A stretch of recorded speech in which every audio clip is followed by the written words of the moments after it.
causes, family breakages, vision deaths, na death of friendship, and the derailment. Bwana Yesu asifiwe sana. It will cause family breakages, bitterness, anger, the spirit of anger. It causes the family to break. It also will kill the vision of what you have. Kwa sababu utakasirika. Musa aliua kioneki yake kwa sababu kioneki ilikuwa kufika Canaan. The vision of Moses was to get to Canaan. Bwana Yesu asifiwe sana. Because that is what he was told going to happen. But because of bitterness na anger, he destroyed, he killed his own vision. And his vision was transferred to somebody else. So the vision will die in you, but it will be transferred to the next person. Unakuta the business you wanted to start in your wenzako because of bitterness. Number 3, it kills the friendships. Inaua umarafiki wako wote wanakupotea. Na ya mwisho, it causes derailment. Derailment in whatever that you want to do, it is derailed forever. Number 3, where I'm going to finish, hiyo ingine mutakuja Wednesday. Nataka ni wa commit tukue na permanent class, muwe mnakuja. Not for miracles, but for being taught. Nitatengeneza siku ya miracle. Na nitatengeneza Thursday saa 12 asubuhi. Si ndio? Saa 12 asubuhi mpaka saa 2:30 siku ya miracle. Siku ya kutachiwa, touch. Hata kwa Harrison tunaedaga Wednesday asubuhi. Leo nimetoka huko asubuhi saa 12 nilikuwa huko kutachiwa chini. Nimetoka huko. Na Derailed ndio romeneke because nimechotewa chakula, nimeambiwa endo kapike. Bwana Yesu na akanichotea mafuta, akaniambia hii endo pake watu, lakini si nyinyi.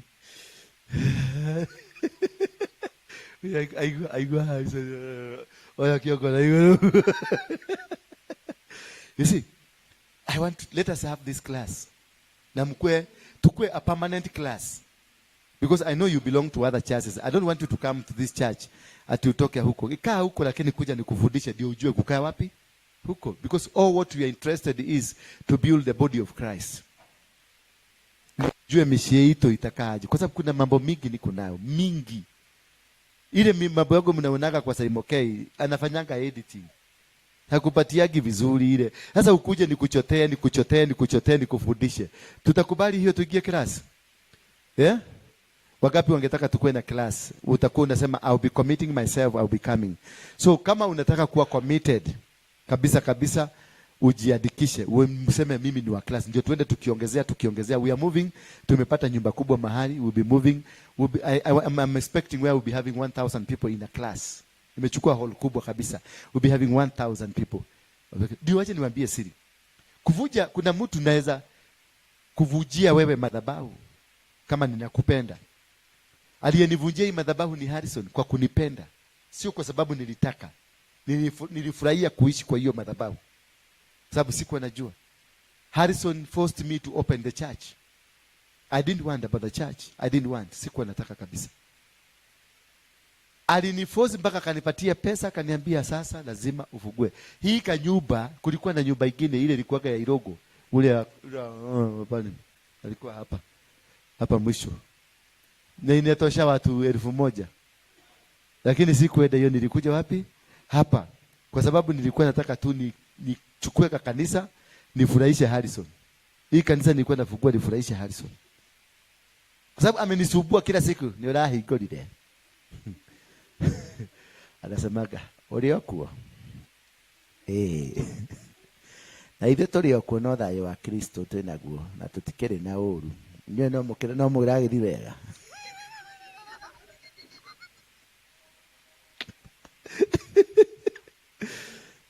Ni urahotire kuona handu ungihingura kanitha.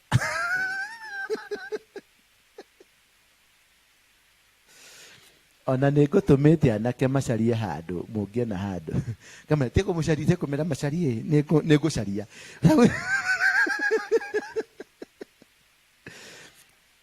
Ni mwathani ni akujareirie ndugioke guku mucie tukiarangi ati haca ndi na ikuru. Bwana ziwe.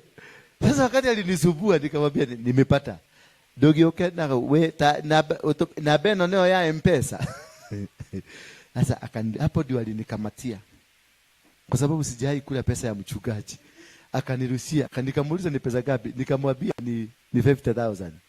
Ni mareti ya deposit. Nikamwambia Amerika na miezi 3. Chika simu nikasikia tong tong tong tong kuangalia. Sasa ikabidi nichukue nyumba. Siku anataka. Kikaa kidogo kidogo kaniambia hiyo nyumba iko wapi, nataka kuja kuona. Alikuja baka hapa. Nikamulete. Akapigia mtu mwingine anaitwa Credible Sound. Alete hizi zote. Hizi zote ni yeye. Zote kila kitu. Hana keyboard kila kitu. Kaniambia sasa kuja tushikane mikono, tulisimama hapo. Akaibariki na akasema Mungu huyu mtu umupatie mahali pakubwa na umuletee watu dunia mzima wakuje na umpatie hekima ya kuzungumza na watu dunia mzima. Na nakwambia hiyo hekima imekuja. Baada ile sasa nilijikuta nimeingia kabisa. Unajua unaendaga ukikunywa kapobe, unajua wale wakunywaji pombe. Wale walipelekwa wakadanganywa kwa baa tusichana. Si kama walidanganywa. Ile walipelekwa kaambiwa nyoka wine tu, kawaini ga sweet wine.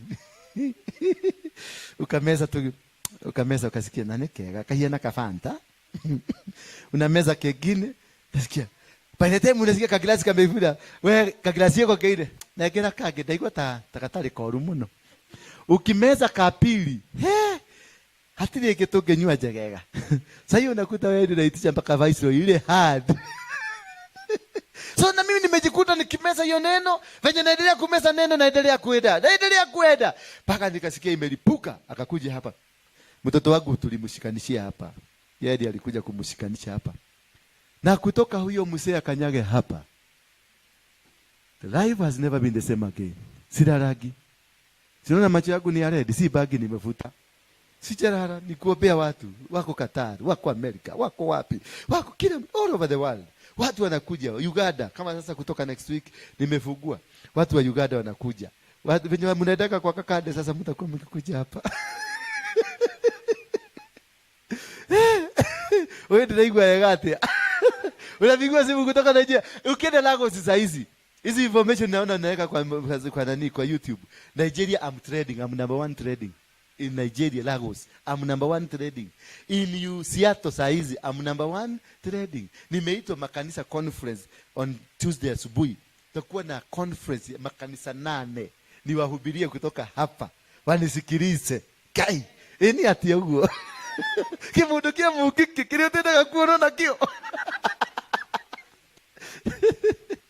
Number 3 tumalizie hapo, forgiving one another. If you cannot be able to forgive, you will remain stagnated. It is a conditional prayer in the Lord's Prayer. Forgive those who trespass us as we forgive them. So it is conditioned in God that you can never be forgiven if you have somebody you are carrying. Kama kuna mtu umechukia, kama kuna kile kisista utakagi kukiona, kama kuna kile kibrother utakagi kukiona, kile kianti, kile kiago, kile kimwalimu, kile kipasta, kile utakagi kuona. Kama uko nacho, hakuna breakthrough. You will be stagnated. You will be limited. Because most of these people you hate, they are carrying your blessings. Why should you be bitter with these people? Why should you be having a grudge with this cousin? Why should you be having a grudge with this man who broke your virginity? Yes, I did break. So what? Imodomeshe dira yako muona.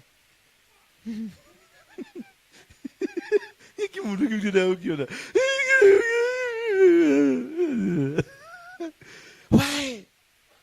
Do you know that man that broke your virginity is carrying your destiny? Did you know that? Did you know that?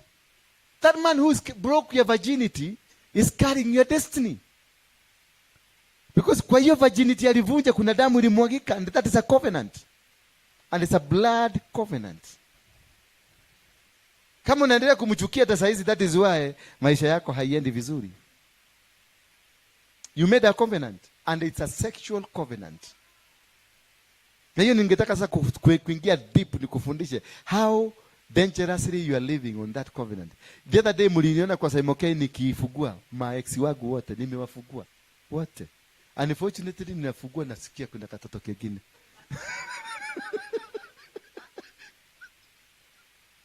Lakini uzuri nimewafugua kwa roho msafi na tumefugua na tumeobeana. Wako Bali, wengine wako Japani, wengine wako Italy, wengine wako wapi. Tumefuguana kufuguana. Lakini naambia mzigo yako iko hapa. Bwana Yesu asifiwe. Because this will make me to succeed. Make me to go far. Sasa wewe no higosho wako uri naguo utulite ukwite na higa nikyo umite ginya kanyamaga tigena hako enyiterera.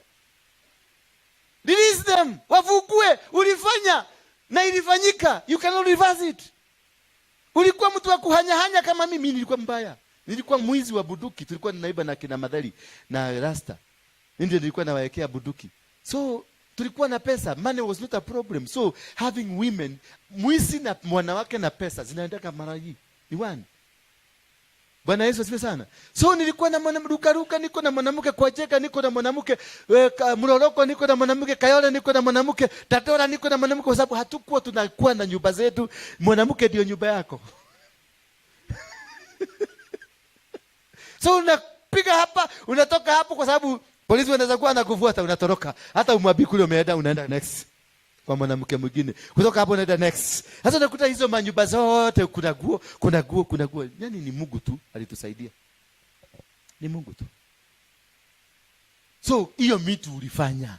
Sasa dirako hidherake, dirahidhaneke. When I speak them, they set me free. Me, I'm free now.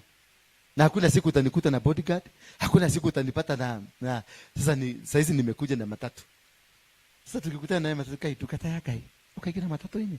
Tukata. Jehova, kai, Jehova. No, I'm a free man. Nikitoka hapa, mimi nataka kuenda mpaka huko kurekodi tukiwa na Synagogue. Nitachukua motorbike hapa ya huyu mjamaa. Ako wapi yule mjamaa wetu hapa? Na niende mpaka huko ni rekodi nikuje. Niende nyumbani. Sibo, leo ile ado lakini ama. Ataka haisha motorbike. Nilikuwa naenda na convoy ya gari 12 nikiwa Mugeke. Security 12 Mercedes na Prado zinaenda kama za president. Sasa ni nini hiyo ingine natafuta? Niki kikidirasha ya hau. Pesa nimeguza, maisha nimeguza, wamama nimepitia, watoto niko nao, sasa wamefika 21.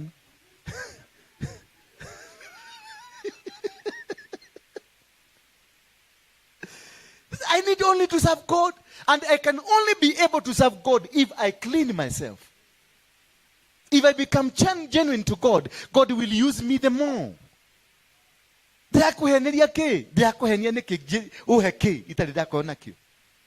Atumia na corona obesha niko kila kitu. Niki ngikuhenia niki ndirahitha ke. God is looking at me, is waiting. Tauga. Usemi, na mimi ngo atuperekani na wewe. So the only secret for you to succeed, give everything out to God. Surrender to God. Be genuine. Speak it out from your heart. Don't hide.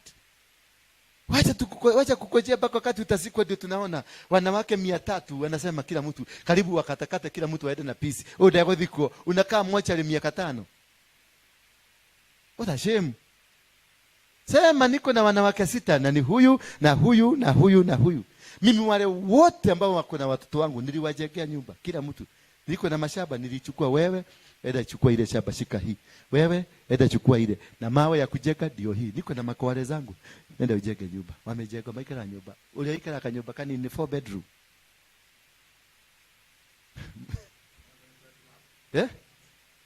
Ni maraongerere kiria 3.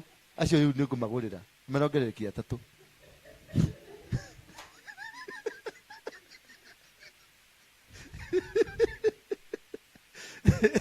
Kawamaka. Ngoria mzee. We akumararia thina ni igana.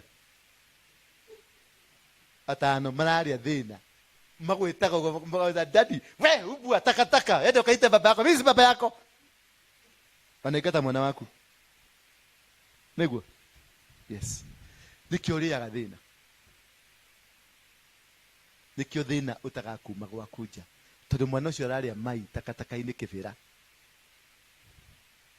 You will never succeed. Ende tafuta watoto wako wewe. Mesikia mzee? Tafuta watoto wako. Wako hapa. Anatembea na watoto wake. Baba, tafuta watoto wako. Hata bibi akikuwa mkali namna gani, kuwa mkali. Akiinua kichwa ati watoto vikweleshe, kuwa mkali.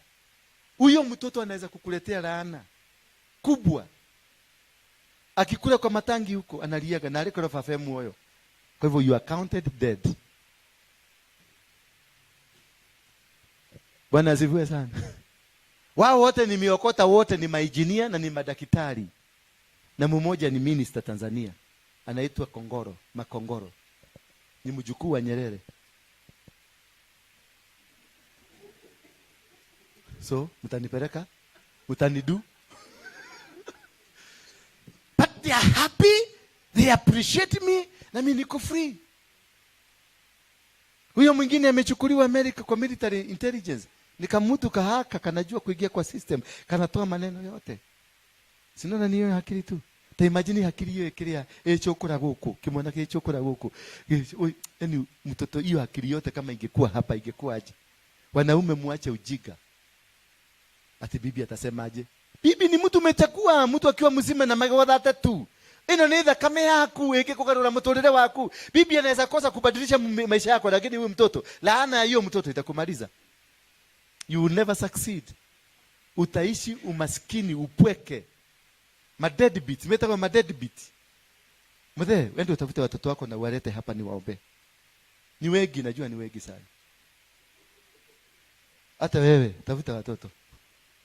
Na wewe huyo Raina huyo Raina miagioko. Usiaibike. Hapana. Nenda, abia bibi, angalia huyu mtoto na uaniangalie. Bibi, mtige wana na nyinyi atumia. Acheni wana. Ukiona mzee huyu ni mtoto amelete, appreciate chukue. Unaona bibi ya Ruto? Bibi ya Ruto akisikia kafununu kuna mahali, kwa sababu Ruto naye si mchache. Akisikia kafununu anaenda mpaka huko. Anachukua ako na watoto karibu shule mzima hapa Karen hapa ni hapa town City Hall. Takote. State House. Vitoto viko huko charini, wati vyote ni vya mzee. Na vinafanana mzee vyote. Na hiyo ndio imefanya wameingia State House. That is the secret ya mama. Ukisikia mzee wako, ukisikia kama ni wa kutoka nje atatoka tu. Hata ukimulida aje, atatoka tu. Ukisikia kuna katoto walizaa huko na usikie they are not well up huko, enda uchukue. Lakini kama wako well up, ambia mzee aragie na mwana wako. Wako well up sawa, don't interfere. But ndio ukasikia hawako sawa, hako katoto hiyo familia, chukuza tu tuma wa mama huko marafiki. Tadio duererie kana kauna orore ritho na butu.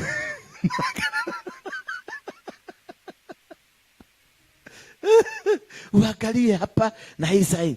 Na twana tuituri, tatoto tongiri, ni turi karema haha mugongo. Othi orore kana ni hari karema. Mimi watoto wangu wote, ina hii kidole. Hakuna mtoto wangu hana hii kidole. Mimi sihitaji DNA. Wote. Kuja hapa sade watakuwa. Mzee ame kama mzee, kuja. Kagota idiot. Okay. Wena ciana cigana ũteteja? No wadi na ciana 4. Wakeria ho. Meho. Ndũriona kamwe gaka andũ ka wanake? Aca. Ni ana? No ajamani na mutumia. Meko. Meka wangwale. Maikaraga maisha mariko? No ni mamu wao makuire na magera nyina akirega. Ati na thina. No maikaraga maisha mariko? Mwishia ni mahiu. Ni marito. Ni marito. Wena hoti? Mutumia ucio ni ahikire? Aca. No democarie? twarie nake akawangwa nigetha urathime ciana icio nĩguo tũhe namba yake tũmũhũrĩre tũmwĩte nawe ũke urathime ciana icio nigetha mahauca maku mohoke nacio ciao ciohokerwo nĩguo. Thank you.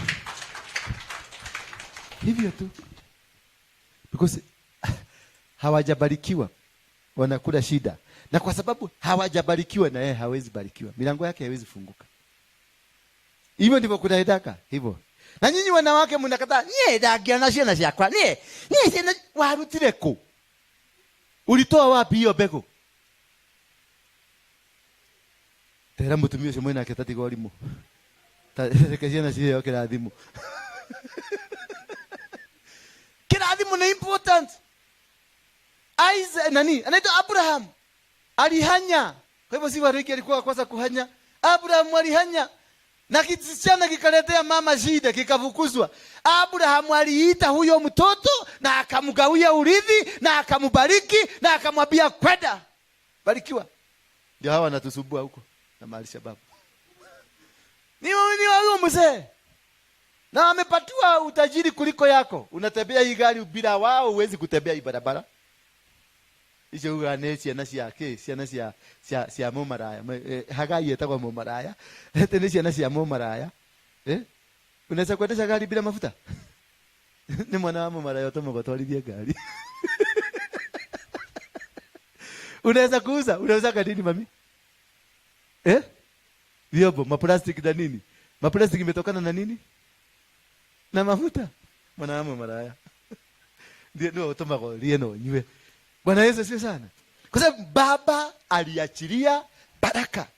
Wakapatiwa wewe sisi tunafaa kuchukua utajiri ya hapa kwa huko juu. Nao walipatiwa utajiri ya wapi? Ya huko chini. From one father. Tone kirathimo kia muthuri. Achilia baraka kwa watoto, piga simu.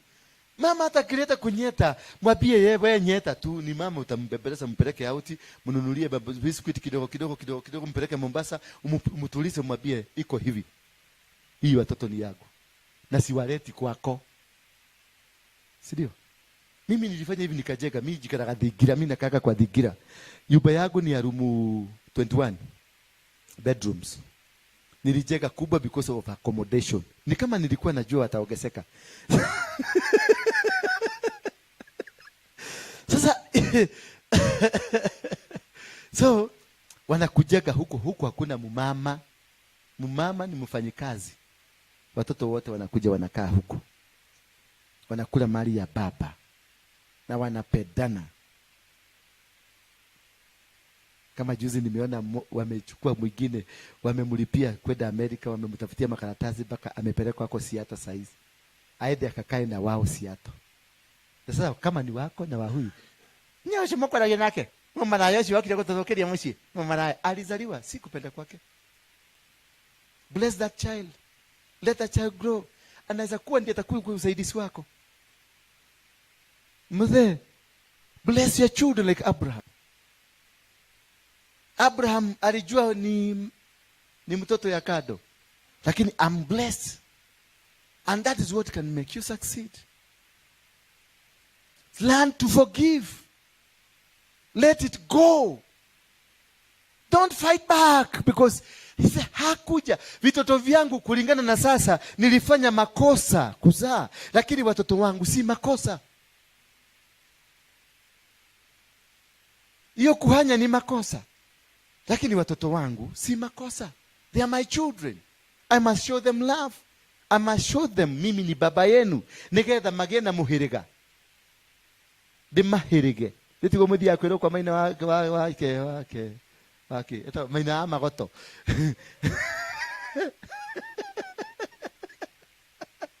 Ate wina thire wa choguo. Riu thire wa choguo ate uthio karue. Tondu choguo ni aruire, riu rero ina thire wa choguo. Riu choguo ri. Choguo kuriho. Ni maina amagoto ari mburi. Ate ni choguo ni ariho.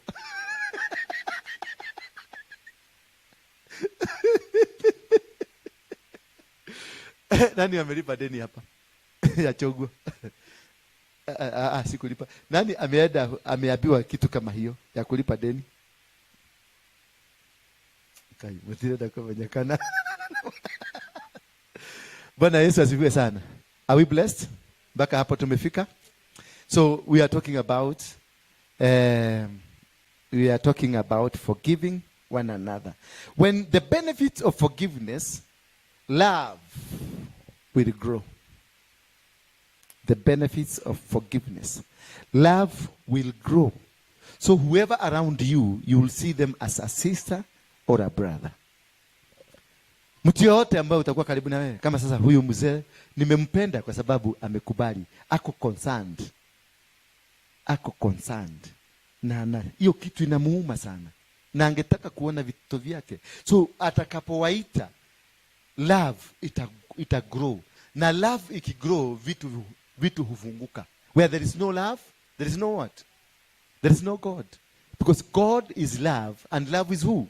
Is God. So where there is no love, there is no God. Bwana Yesu asifiwe sana.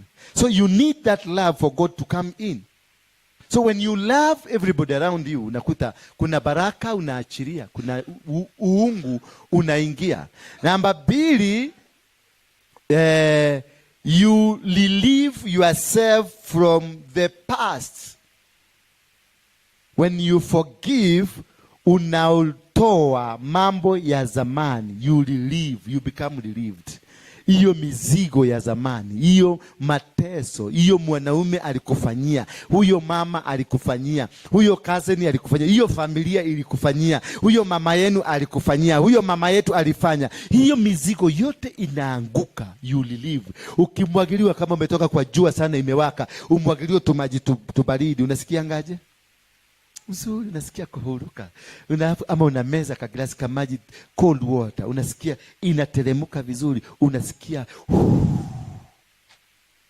Bwana Yesu asifiwe sana. Mizigo inakuondokea. Unakuwa yourself. Why should you carry baggages?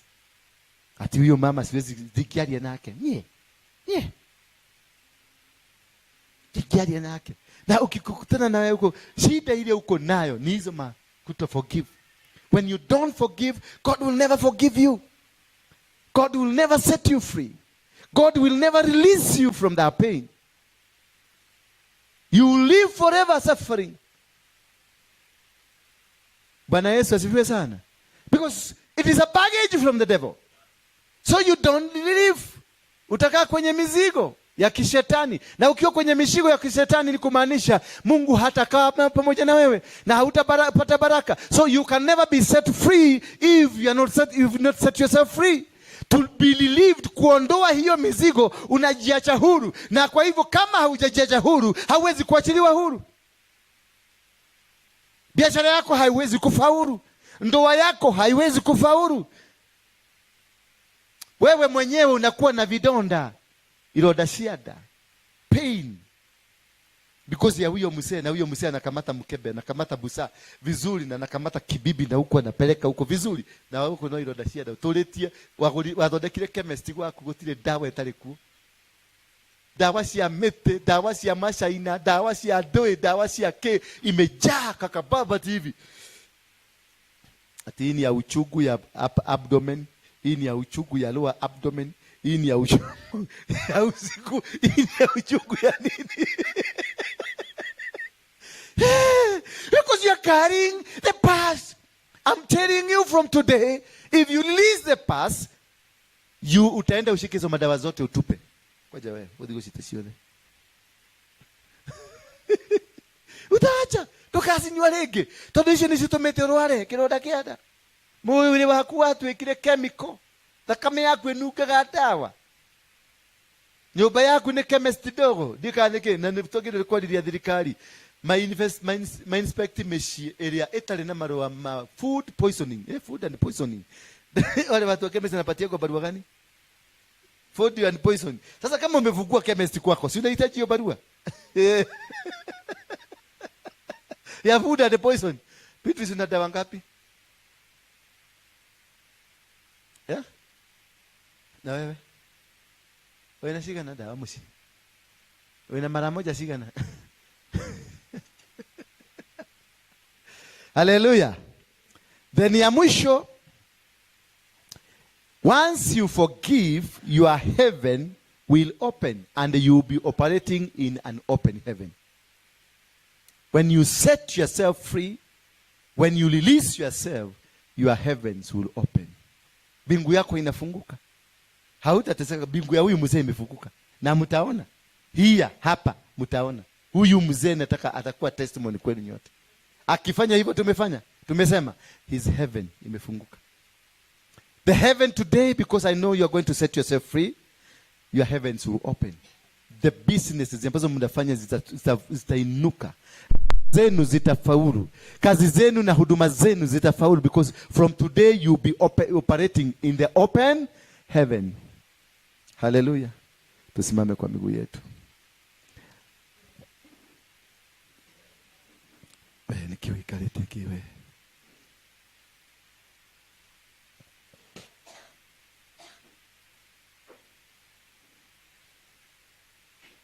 Nataka tu worship nyimbo 2 kisha tutaomba. Just kumbuka zile hizo vitu, mahasira, nini, maeksi, vitoto mtupa. All these things that we've discussed today. Najua mmebarikiwa. Na nataka hiyo kwa sababu next Wednesday tutaendelea na more and more of this, so that ujue ni nini imefanya ukuwe na limitation. Hiyo limitation ni kwa sababu you have failed to forgive. Hiyo limitation ni kwa sababu umefail kufanya nini? Kusameheana.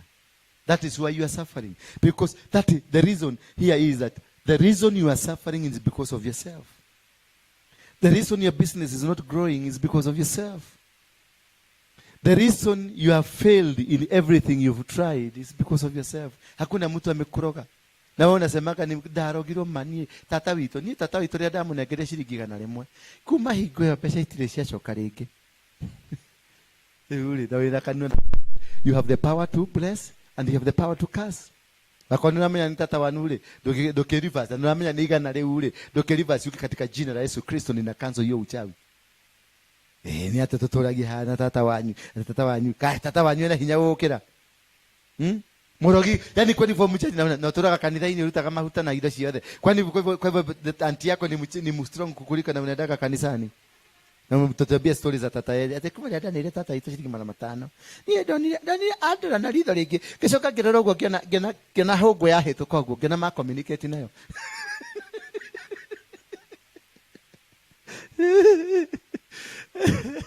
Bwana Yesu asifiwe sana.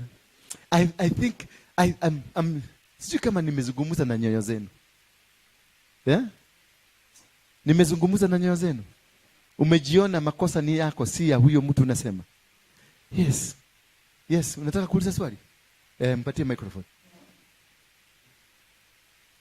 Hallelujah. Kuja hapa ulizia hapa ndio wakuone. Tujue kama ni umang'aa uko nayo. Panda hapo juu. I got a child. Shika kama mchungaji. Nilipata mtoto 9 years ago. Ulipata mtoto? Yeah, sinjaambia babake. Ulimpata wapi? Kwa mapipa, kwa matakataka ama ulimpata? Tulipatana. So baadaye mulipatana na mtoto kwa barabara? Na babake. Na baba yake? Mukazungumza. Akakununulia kahawa? Yeah. Akakuita babe? Na wewe kamuita babe? Si ndio? Yeah. Na mbona ukutaka ujue? Baadaye nilikuja kuambiwa alikuwa na bibi. Lakini bibi angepata mtoto. So it was something he was doing. So mimi sikumwambia hadi wa leo. Wewe ndio mtafute, umwambie mtoto huyu ni wako. Ndio aachilie baraka. Aseme blessed. Sio lazima akuchungie, sio lazima akupatie pesa ya kulea mtoto. Ushinde ukimfuatafuata ati hatujalipa school fees. Uko na uwezo, lakini matamshi atakayozungumzia ule mtoto yatafanya ule mtoto akue vizuri. Umeelewa? Yeah. The father carries the blessings. Another question please, a quick one. Yes, let make, yeah? Na kama babake aliaga. Kama aliaga ni sawa, mulete kwa mchungaji kama mimi, nimubariki, nimwachie baraka. Mimi nina kijana alinitafuta. Ni kijana msichana ama ni kijana mvulana? Kijana. Kijana msichana ama kijana mvulana? Kijana. Ndio, ni kijana msichana ama ni kijana mvulana? Mvulana. Mtu yote young ni kijana. Msichana na mvulana wote ni, mvulana ni mwanaume, msichana ni mwanamke. Iko kijana alinitafuta kama miaka imeisha kama 3. Lakini mzee wangu alikuwa amekufa. Alikutafuta kwa nini? Alizaliwa kama sijui. Akajileta. Kuja. Nikiwa na mzee, sikuwa najua mzee anatoka nje. Wakati alinioa, mtoto wa kwanza ako uhai, hapa katikati kukatoka mimba mingi. Sasa wazazi wake walikuwa wanasema mimi natoa mimba. Mzee sasa wakati hiyo mimba zinatoka, akaenda nje. Kazaa mtoto na sikujua. Tukakaa na mzee bila kujua. Na mwenye alizaa naye alikuwa mama rafiki yangu, na mimi sikujua huyo mtoto. Angalia sura. Niko nataka muangalie sura. Niko nataka tuangalie sura. Hiyo sema bitterness. Endelea tu. Aliyetupa iturura mode, buiturure. Toko. Sasa mzee saa ile tulikaa na mzee, na mzee akakufa mimi sijui. Kama miaka kama 3 hivi kukiwa December. Sasa ndio huyo mtoto jua alizaliwa Karimbu, kijana mwingine ndio akaambiwa huyo kijana huyo alizaliwa na mzee, unajua mko sister zako wawili. Akaambiwa unajua kama mnakuwa na sister. Ule kijana alizaliwa huko na mzee. Kijana akasema hapana, mimi najua tumezaliwa mimi na Dan. Ule anajua huko. Huyo sasa huyu ndio amchukua, alikuwa na msichana na mtoto mwingine, huyu anaita Dan. Sasa ile aliambiwa hivyo, akasema mimi sijui tuna dada. Kamwambia ako, nitakuonesha. Kamwambia mimi najua namba zake, tunaongeanga nitampigia. Kapigia mtoto wangu. Kamwambia wewe unajua mna ndugu yako? Akasema sisi tumezaliwa wasichana wawili. Jumini na wasichana wawili. Yeye akakataa. Sasa ajui. Huyu kijana akafanya kazi, akamwambia nitawasikanisha. Msichana wangu akasema hata huyu kijana akamwambia hata tunaongea na yako hapa anasikia. Nimemwambia, akasema ninasema uongo. Nikamwambia simama hapo nikupigia yako hapa. Naye akamwambia weka video call nimuone. Akaweka video call. Msichana wangu ndio akamwambia aweke video call aone huyu kijana. Wakaweka video call nusu. Huyu akamwambia juu msichana wangu anajua huyo kijana huyu anaongea hiyo maneno, akamwambia wewe hiyo ni picha ya daddy. Hadi ni picha ya nani? Ya daddy. Sasa yeye alifikiria ati unaweza cheza na picha. Kaini kidogo hii kajoya. Ati sijui unaweza cheza na picha weko hivi uonekane kama ni mtu. Akamwambia hiyo ni picha ya daddy. Akamwambia sio picha ya daddy. Akamwambia basi mpe simu. Akaona kabisa ni daddy. Akamwambia basi weka full. Akaweka. Amuone kabisa. Kamuona kabisa. Sawa, akaongea akamwona. Yeye akasema mimi sijui, lakini nipe nafasi niulize mama. Sasa ile anipigia. Na mama akaulizwa. Sasa akashindwa, mtoto akashindwa. Nitauliza mama maneno ya daddy na kuzaa kwake. Na mtoto alisaliwa ije, si mama ataruka. Atanikasirikia. Sasa alipiga siku ya kwanza, kanipima. Kasikia sina mood kabisa kuniambia. Siku ile alinitisha, akanitumia tu pesa. Kaniuliza mami umeona M-Pesa? Kama nimeona. Kanifuatisha akaniuliza sabuni ya roho. Mam. Iko kitu niulizwa, nikasema nikuulize. Asio kizuri pia. Kamwambia nini? Kaniambia niliambiwa na kijana mwingine. Sasa akinieleza huyo kijana nikamjua. Ati kuna kijana alizaliwa na dadi. Unaona katikati yetu na Mary. hapo katikati. Nikiangalia miaka ni kama mimi ndio niko pale, yako pale, mimi yako hapa. Hapo hivi katikati. Mimi sijui hata sijasikia. Na ukakuja sura. Niliumika nikasema sasa hii kesi nitaifanya aje? Mzee yuko nimuulize. Nikashindwa hiyo kesi nitauliza nani? Kawa mpole nikamwambia ndio nijue vizuri. Mimi sijui. Kaniambia nimemuona amefanana dadi. Mama kaa hapo nikutumia picha. Na ujishikilie kwa ukuta vizuri. Katumiwa picha. Bila nitumiwa picha. Jutangu wakati alikufa mimi hata saa hizi sijaona zile picha kama sisi sitakangi kuziona. Nisikia kuogopa, nikaona kama ni jini hiyo picha. Mimi niliangalia safari moja tu nikasema nimeiona. Kaniambia kijana ndio huyo. Kaniambia na ameniambia ameambia shosho wao haya amelelewa ati ameambiwa ati iko mama ako, lakini huyu msichana alizaa huyu alikuwa rafiki yangu, alikufa hata yeye. Mama ya huyu mtoto hayuko. Sasa nikashindwa hii kesi. Mzee alimwambia tudie pere to leo. Nikashindwa sasa nitakuta si mzee hayuko. Huyu msichana ndio alikuwa rafiki yangu, na alikuwa anaitwa Wajiko. Nienda niulize Wajiko, tulikuwa hivi, kumbe mlikuwa na mzee hivi. Sasa nikashindwa nitauliza. Sasa umesikia? Wajiko ni rafiki yake. Nikafikiria nipeleke hiyo kesi. Imagine yule rafiki yako. Nikafikiria nipeleke baba mwenye amesaa huyo kijana. Sasa nikashindwa. Mzee akiwa na yeye, vita inaishi kwetu, na yako mabibi ingine ameweka girigiri. Sasa si ataenda tu kusema mtoto wake alifanya poa. Nikasema sasa huko hata nikimpelekea hata ona shida. Juu naye ako na wengi na huko. Wengi. Sasa nikasema juu amekufa na huyu mtoto ni mkubwa, wacha akuje. Sasa ile alikuja kumwone nikaona kabisa hapa hakuna bia. Ndio huyu mzee.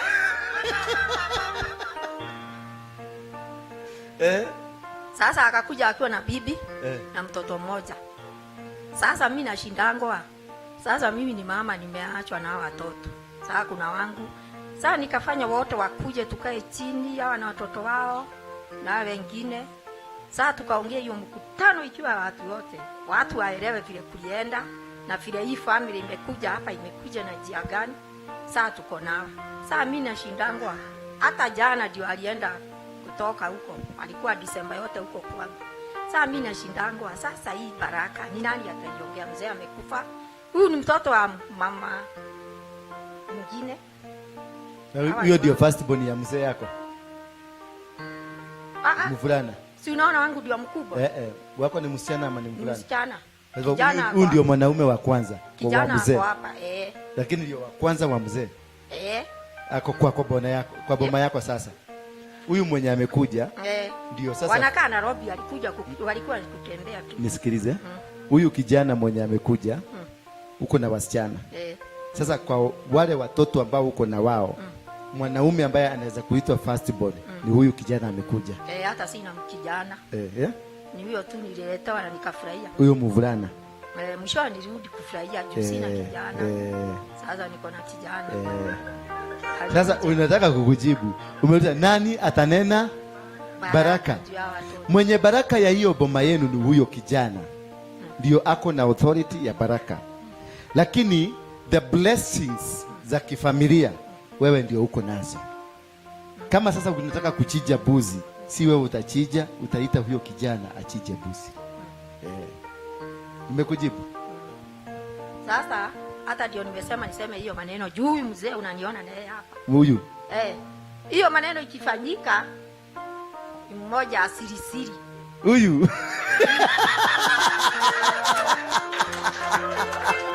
Saida nilisikia na kusikia kwa Saimokei. Nikitoboa yangu. Na ukasema mzee alikuwa na mali zikaisha juu ya ugonjwa wa kansa. Nikamwambia nimeona pahali mama amepona kansa, msichana ameweka mkwajo chini. Wacha sasa nikupeleke. Hiyo ndio ilipita. Sasa nikamwambia tukuje. Juma yako iliisha juu ya hiyo kansa. Nani huyu? Jaile tulikutana na yeye sasa akiwa aombi chakula, anaomba pesa ya dawa. Mpaka saa hii anaomba pesa ya dawa. Juu mwingine alimalizwa na kaza, mwingine hata saa hii ako bed rest, alikuwa anafunga Nani wa mama? Wa huyu. Watoto wake mabibi wake. Huyu mzee si hapo. Oka, kuja mzee. Leta microphone nyingine. Huyu ni rafiki ya mzee. Huyu ndio rafiki ya mzee? Hiyo. Chukua hii. Ngoja kidogo. Hiyo chini. Hiyo chini. Walikuwa wanachora na mzee. No, wewe tawaye muhiki ucio ukamwe ikorokira na hau na ikoroka. Muthuri wa mutumia uyu ri. Muthuri wa muhikite ri mata wakwa. Nda muthuri wa rika riakwa. Tari twatũrire kahinda kanene mũno. Akihikia mutumia ũyũ twari ũrata. Rĩu nani ndarĩ na mutumia na akĩoya gĩkĩhiko nĩ mũthuri ũcio mũrata wakwa. Rĩu mutumia ũcio araigua twana twake tũrarĩ kũrĩa Nairobi-rĩ, akiũra nĩ ũndũ wa thĩna. Ũngĩgĩka atĩ tondũ wĩna thĩna ĩthiĩ ũkĩmũrekererie gĩkĩhikia mutumia ũngĩ ũrĩa ndĩ nake rĩu. No mutumia wakwa narahikĩtie mbere nĩ akuire. Wa mbere biũ nĩ akuire. Akĩndigĩra ciana. Wa kerĩ-rĩ agĩthiĩ nĩ ũndũ wa thĩna. Ngĩtugwo na ciana iria cia mutumia wa mbere. Ngĩhikia mutumia ũngĩ rĩu ndĩ nake. Wa gatatũ nĩwe wĩna ciana icio. Ndamũhikia na twana twĩrĩ-rĩ, kamwana karĩa kamwe gake rĩ gagĩtuĩka nĩ karwara kansa. Mũrimũ ũcio ũkĩnditĩka mĩaka 3. Indo ciakwa igĩka atĩa? Igĩthira. Rĩu mutumia nake wa mbere rĩ wandigĩire ciana 4 rĩ, nake mwanake wake arahũrwo nĩ mĩkora, aratũraga thibitarĩ, ndiratindĩkana nake bado ona tarura yahota kwaria biũ. Ndaragia no rĩa kĩgeragia kwaria. So rĩu mutumia mahinda marĩa tũracemania nake ngithiĩte kũgĩra tondũ ndĩ twaigua ciugo icio tondũ ciugo icio ciaku no cio iranjaka. Ona njikarĩte harĩa mũndũ ethwaga harĩa arekinyĩria. Na tondũ nĩ andĩkirwo ndawa thibitarĩ nĩ waigua ngĩraga ndemwe rĩngĩ ya 150 ngathiaga magũrũ mũthenya. Nĩ ũkĩrona mũndũ wĩna kĩndũ agĩcoka na tondũ we ũragĩtwo mwathani waku-rĩ, ngagĩtagwo mwathani wakwa gĩkĩ ndona kengĩre ndawa. He hĩndĩ rĩkinya ngĩikaria na mwathani agĩka atĩa? Tũgĩcemania na mutumia wa mũthuri wa twaka tũigaraga o hamwe. Agĩkĩndarĩria rũgano rũu ngĩkĩmwĩra akĩnja kana no tũke. Ngĩmwĩra rĩu-rĩ we nĩ ũrĩa njikaire. Akĩnjĩra ndikamake. Ndĩ mũndũ kwaria ũmwe thĩinĩ wake kabagu. Ona tigito na mwĩki atĩa? No nĩguo tũtũrĩte nake kuma tene tondũ twanateithania tũtabacoke harĩa he handũ rũgano ũtanatũhe rũrĩa aratũhe we mũrataguo. Rĩu mũrata wakwa-rĩ nĩ athire agĩkiuma mutumia ũngĩ. No watwara tini ndamũtwarire.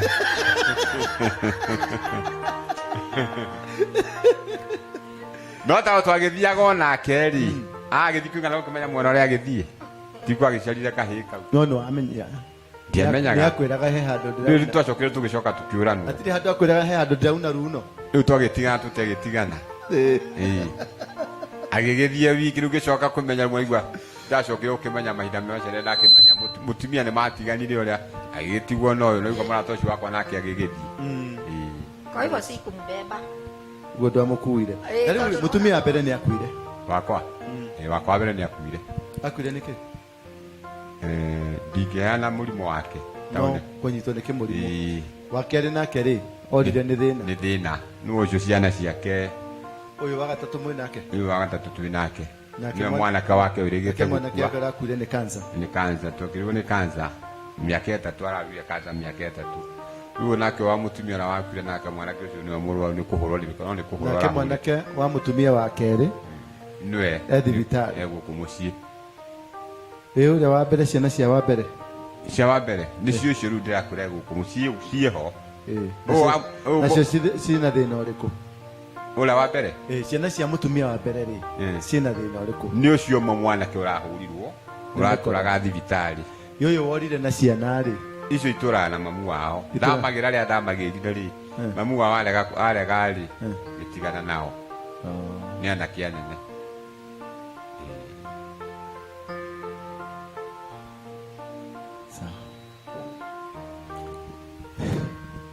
Ewe ni ukuriketi. Tuhe horo nduriketi. Riu kamwana ni goka. Nigatuka nikaje gugwita mama. Na ni ukendete? Na kijira tuthi kwao kuri arutire mutumia tondu ona family yo ndikinjui. Riu ciana mwana wa mutumia ucio ngiri. Ciarete kahii gaka ri. Thitha ni mwana ungi. Cigana? Ari na kahii kamwe getagwo Dani agicoka giciarirwo karibu oguo. Riu Dani eko. Dani akiri gwa cucu wao kwa nyina. Ndwamwendire?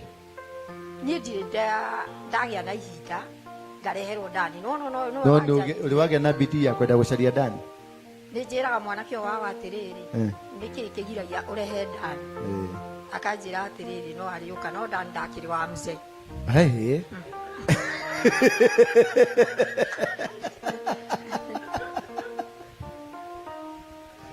Dani ti wa mzee. Riu alafu dinapere. Ni ndathite kuria kwa mutumia. Tondu ni waigua ndamukorire ena akimenya ndakorire na kana kamwe. Na mutumia wake na ndakeri. Riu ngimwira aikinjira tuthi kuria ngamenyeke akiuge kwe mami aramenyire. Kwe mami aramenyire. Ndiramenya ngandende mami ungi. Hallelujah. Kuna mtu anabarikiwa hapa? Kuna mtu anabarikiwa? Yes, dinapere tu. Haria ndorohora haha. Ndiramutwara. Riu ndamutwara ndari gwatiriri riu wi uhoro ukautia ku. Ni mwana uyu ukaje kwira ati muthe andikaga nyumba uguthie kuga ndatigaga nyumba. Uyu ni mwana wa mupango. Ukagurana atia? Numenyete uria ukagurana? Nie ndiri undu njikite tondu no guthi ndagithire o makimenye tondu aturite na muiritu ucio o mwana ndari na nyina. No riu ndagathie tuonane nao getha makimenye na ngiaria gukiuga mwana uyu moko-ini makwa ngwaria riu ta mami na ndi mami. Riu ngigitikira tondu muthenya waria ndingikiona wa kuria nyina nake tutira andu tungi discuss ni aikure ukiaga no ku discuss ngiaciana. Chukua muzigo. Riu ndigago riu handu haha athii atia haha ora kugura harathii atia hagethii atia uka harathii atia haha unaweza kutatua hii? Ciana riu ni mwanake ni waku. Matua maria ungitua ni ugutua matua ma mwana waku. Nwanyita tondu ena igai kuu gwaku.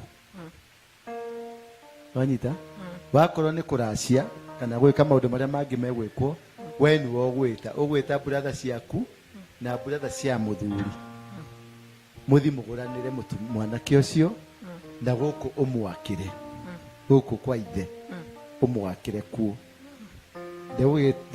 Ndeguku mwakira na mĩtĩ ĩrĩa atuĩte umwakire kundu kuriku umuhe wikaro kundu kuriku na motumia ĩrĩa akahikia ri ni agacokia muthuri waku. Tona ndirametirie othe ndiramera atiriri yani gukuigua ni kundeithĩtie muno tondu ona ndiaugire riu Ngai akinjikirire kuhinga njira ĩno tondu ondaigua mũhunjia ngathie ĩrĩa ndiaiguire rĩngĩ indo ngari yakwa yarutirwo anga na boxi cia kuna ndathiĩte ona rĩu ndũkire ũguo ukiuga tuthiaga makanitha tugoka ta guku ugoka hoera ukauga ngari na ngari ndiũ nĩkĩ ũrĩa twacemania aragia ũhoro wa ngari na ndirĩ ndamĩgĩa twaikara rĩ ngathi rĩu ndĩ ũraugire atĩrĩrĩ hau ndĩrateithĩka ndĩ ũraugire atĩrĩrĩ atĩ andũ guo macenjagia hunjia rĩ watiga wahoerwo na boxi cia guku pio box ya ngari yauma ĩndĩ athire ĩndĩ akiuma nawe ndiuria Ngai yuma ngari ciakwa ciumĩte cigana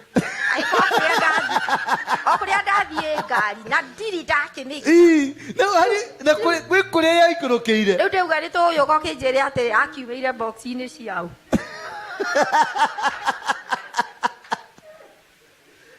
Oh my Jesus. No mwana ũragĩũkire rĩ ena ngari Ismaili na ngari iyo aretwo atia Mwanake acio? John. Ena gakari. Gakari. Nĩ ũrakuo? Na nĩakũgũrĩre gakuo? Mwanake acio? Nĩakũnengera 10,000. Nĩguo? Cia wĩra. Arakũnengera 10,000. Cia kũrĩa gũkũ? Matirĩ kĩndũ magete. Ti cia kũrehe gũkũ. Arakũrathima akwĩra mamu.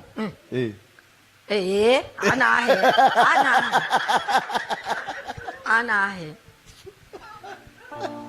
Rĩu ndameta ndĩramera. Ũngĩngũrĩre soda na icio. Ona iko nĩ hũthĩrĩte rĩ ndigwĩcaria. Ũrenda gacoda? Ndigwĩcaria. Nĩgũcaria? Kana harĩa nĩ tũkwaria. Nĩ ndĩramerire atĩrĩrĩ. He mũhunjia ndĩraiguire. Na indo citũ ndora kũrĩa ciũrĩire. Nĩngũthiĩ ndĩmwethe. Tondũ ndona indo citũ rĩ. Niĩ mwenyewe nĩ ndĩciteangĩte ũguo ngerwo ngari tirauma. Kĩndũ gĩa kerĩ ndĩramenya mahoya marĩa maũndũ ũrahoyaga ndiũĩ kana ngũmeta ma zero.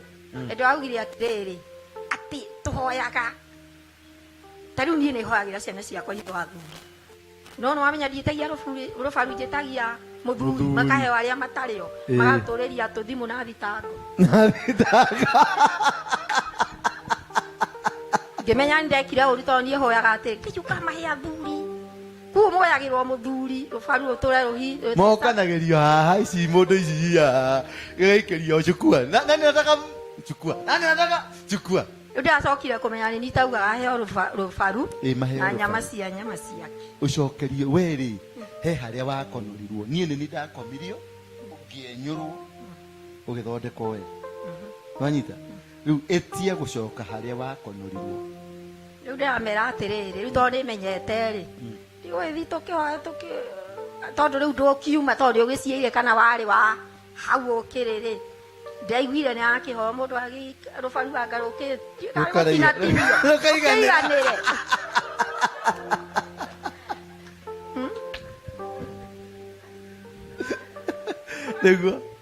Nĩguo kũhoera. Wĩikare thĩ tũkũhoya. Sasa umesikia? Wangapi wamebarikiwa na hiyo? That's enough therapy for you. Tupatie yako wewe. Uko nayo? Kuja.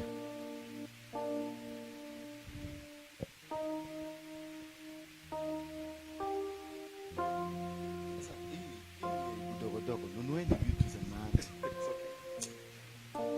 Kanisa ni kubwa, jina ni kubwa.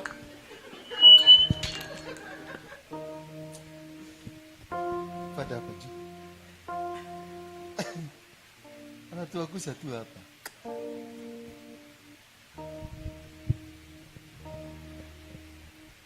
Bwana asifiwe. Mtugatĩri mwathani agoco. Amen. Ndoge kuga wale ex. Ati? Nino kono fagite kuga wale ex yakwa.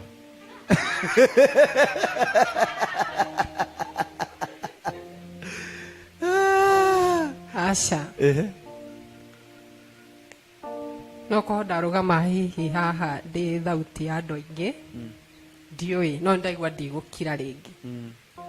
Tondũ ndanathi magongona-inĩ maingĩ kana mini altars na ngeciria maũndũ marĩa mangiaga ndauga hoerwo nĩ megũthira na ngetĩkia ndahoya nĩ megũthira na nĩ hoete ihinda iraihu no nĩ wega kwĩ Ngai tondũ ndamenya he ha kũhoya na he ha kwĩyetha. Mchungaji ndenda ũnjĩre gũthiaga atĩa gwakinya haha. Tondũ nyendete Ngai. Kiswahili. Okay, napenda Mungu na kabisa naamini Yesu amenisamehe dhambi. But kulingana na vile umetufundisha nimeelewa shida mahali imetoka. Na for the sake of my siblings I believe kamera haiko on. Hawako on. Sawa. Mimi yule mama ambaye nimepewa jina after yeye kama vile ilivyo mtindo ya Wakikuyu alikuwa mchawi. I have my mom here. She is my witness. My dad was a devil worshiper. Na I'm sorry to say this, mom, but anayetaka kuzaa hafichi uchi. Na kwa sababu mimi mwenyewe nimechoka kuona familia yetu ikiumia, mimi mwenyewe nikiumia,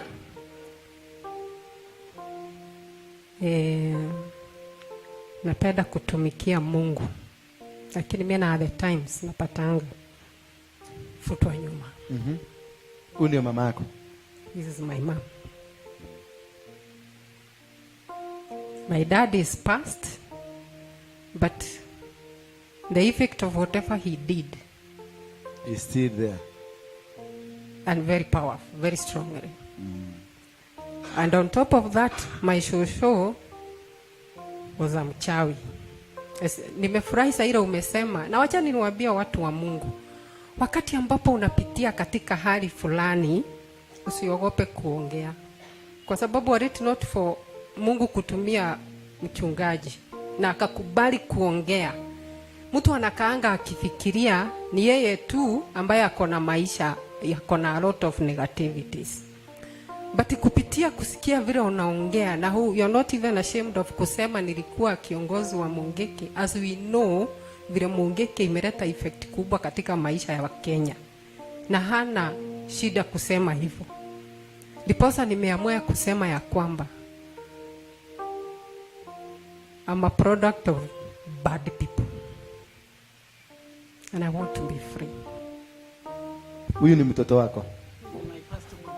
Shika mzuri hivi microphone karibu na mdomo. Huyu ni my firstborn. Your firstborn? Yes. Ulikuwa unajua bwana yako ni mtu wa kuabudu? Wakati tulikuwa tukioana sikukuwa nikijua. Shika vizuri microphone. Nita microphone wewe. Okay. Wakati tulikuwa tukioana sikukuwa nikijua. Lakini wakati niliingia kwake tukazaa mtoto, na tukazaa mtoto wa pili na watatu. Saa hiyo ndio nilikuja kujua yeye ni devil worshiper. Ni devil worshiper. Second nikajua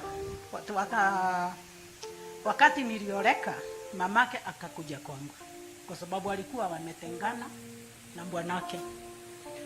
Wakati alikuja kwangu akaniambia mtu hebu niongea Kikuyu, ate modo dehokaga modoromi omwe.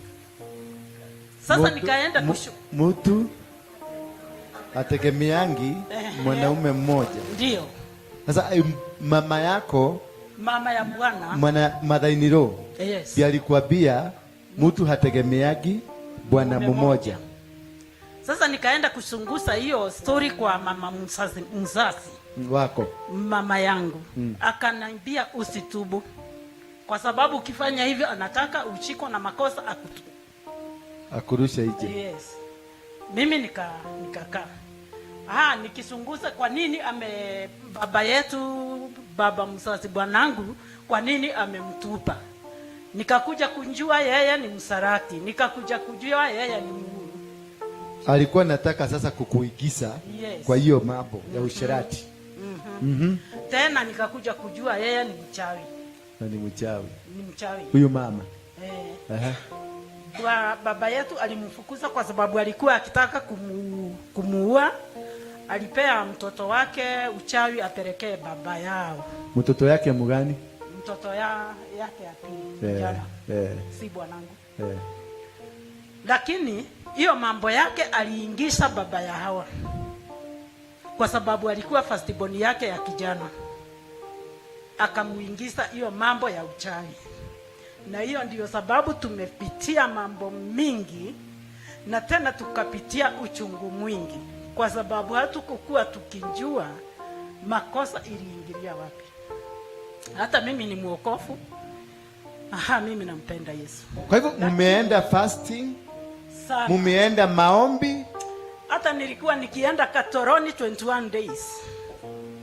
Si hiyo tu, hata nyumbani nikaomba, nikaenda kutafuta hii. Sasa watoto wangu mimi mwenyewe tulipotelea wapi? Hatujawaipata.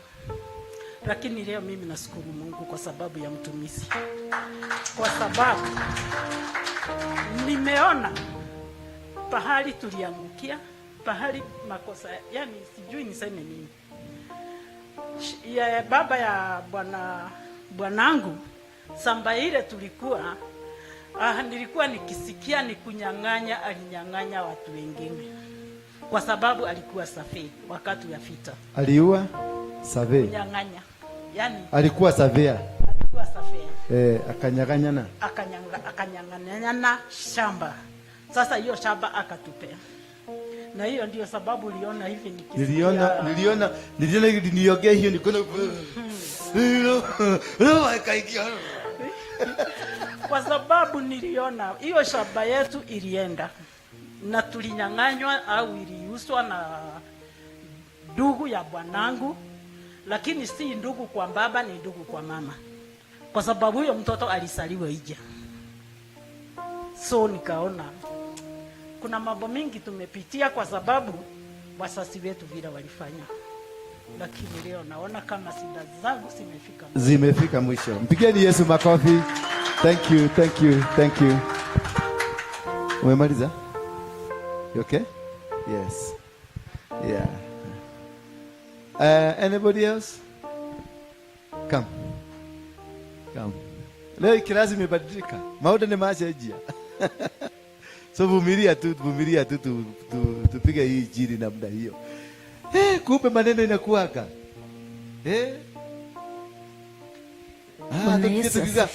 Tukiga barikiwa, utainuliwa, utafanya nini?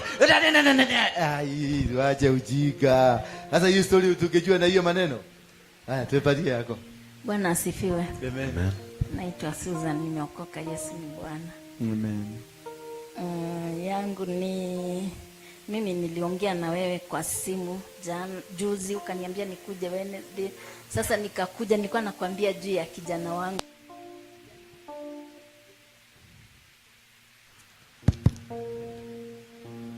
Tumekuwa tukienda na yeye church, anaombewa, anasema ameokoka, lakini tukitoka tu hapo anakimbia mbio kwa kunywa pombe.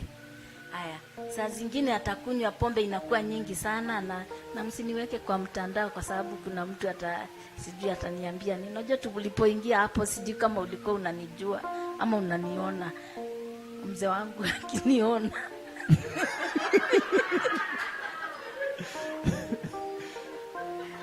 iangalishe huko. Kama iangalishe kwa watu tu. Acha tuongee sauti, sitaje jina yake. Mzee akiona. Na ulimwambia umeenda soko. Tudina bere. Sitaki anione. Hata kuona. Sasa nimekuja na huyo kijana. Sasa akwambia kijana. Okay, anakunywa sana, saa zingine anaenda hospitali, analazwa, anatolewa hizo pombe. Alafu akitoka tu hivi kwa mlango anakimbia tena kukunywa. Kamunyweso. Haya, sasa tumekuwa tukienda na yeye chacha, naokoka, anarudi, tukitoka tu kwa mlango anakimbia kukunywa. Sasa leo nimempembeleza, tukakuja, tukafika hapa chini, akasema yeye akuji, nikampembeleza, tukaingia, tukakaa hapa, akakaa kidogo. Na sasa mimi nilikuwa naelekea ushago, nilikuwa nafikiria nitakuona tu alafu ago. Sasa vile tulikaa na akakimbia mbio na bagi yangu ile nilikuwa naenda nayo ushago.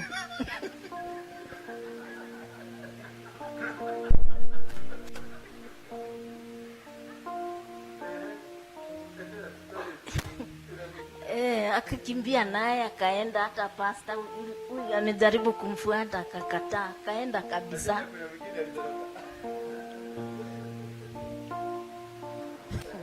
Sasa mimi sijui ameenda wapi, safari hata sijui nitaenda kuanza kumtafuta wapi. Sijui kama amerudi kwa nyumba ama ameenda tao, mimi sielewi. Na mimi sasa siwezi enda ushago juu hata hiyo vitu za kwenda nazo sina. Sasa sijui, lakini pia niko na shida juu hata unaona babake anasema, mimi namwambia nataka kijana aache pombe kabisa, lakini babake anasema huyu hawezi waacha pombe. anasema hawezi wacha pombe. Aliniambia tutaona. Aliniambia hivyo.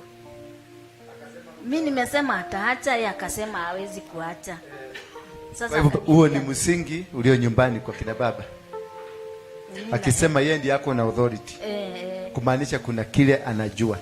Kwa sababu hata anafanya kazi mbali, wakati amekuja tu akifika hivi, saa zingine nakuaga nimeongea na kijana na kuwa soft kidogo, anawacha. Baba yake akifika hivi, kitu ya kwanza kumpeleka kwa pombe. Anaenda na mbaya. Anajua kile anafanya, lakini kutoka leo fanya X. Fanya hivi. Hiyo pombe tumeicancel. Hiyo madhabahu ni madhabahu ya pombe na ni ya zamani. Hiyo ndio wanaendanga kufufua spirit. Hiyo tutaongea. Hiyo siongea zaidi hapo. Hiyo edo kae chini. Hiyo edo kae chini. Kuna betri hapo. Nani mwingine kuja? Ngoja huyu mzee. Acha tusikie mzee sasa. Mzee barubaru.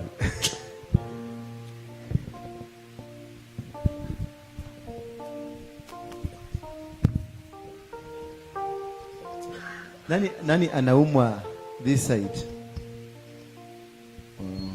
Nani mwingine? Hii side ya macho hivi. Okay. Bwana Yesu asifiwe. Mimi naitwa Ngari na nimeokoka. Yesu ni Bwana. Sikutaka kutokea kwa sababu tumemaliza siasa juzi na nilikuwa kwa siasa. So lakini hata mimi nataka nifunguke na watu wengine wafunguke. So hata mimi ni wale sijatembea kwa kanisa mingi sana, lakini mimi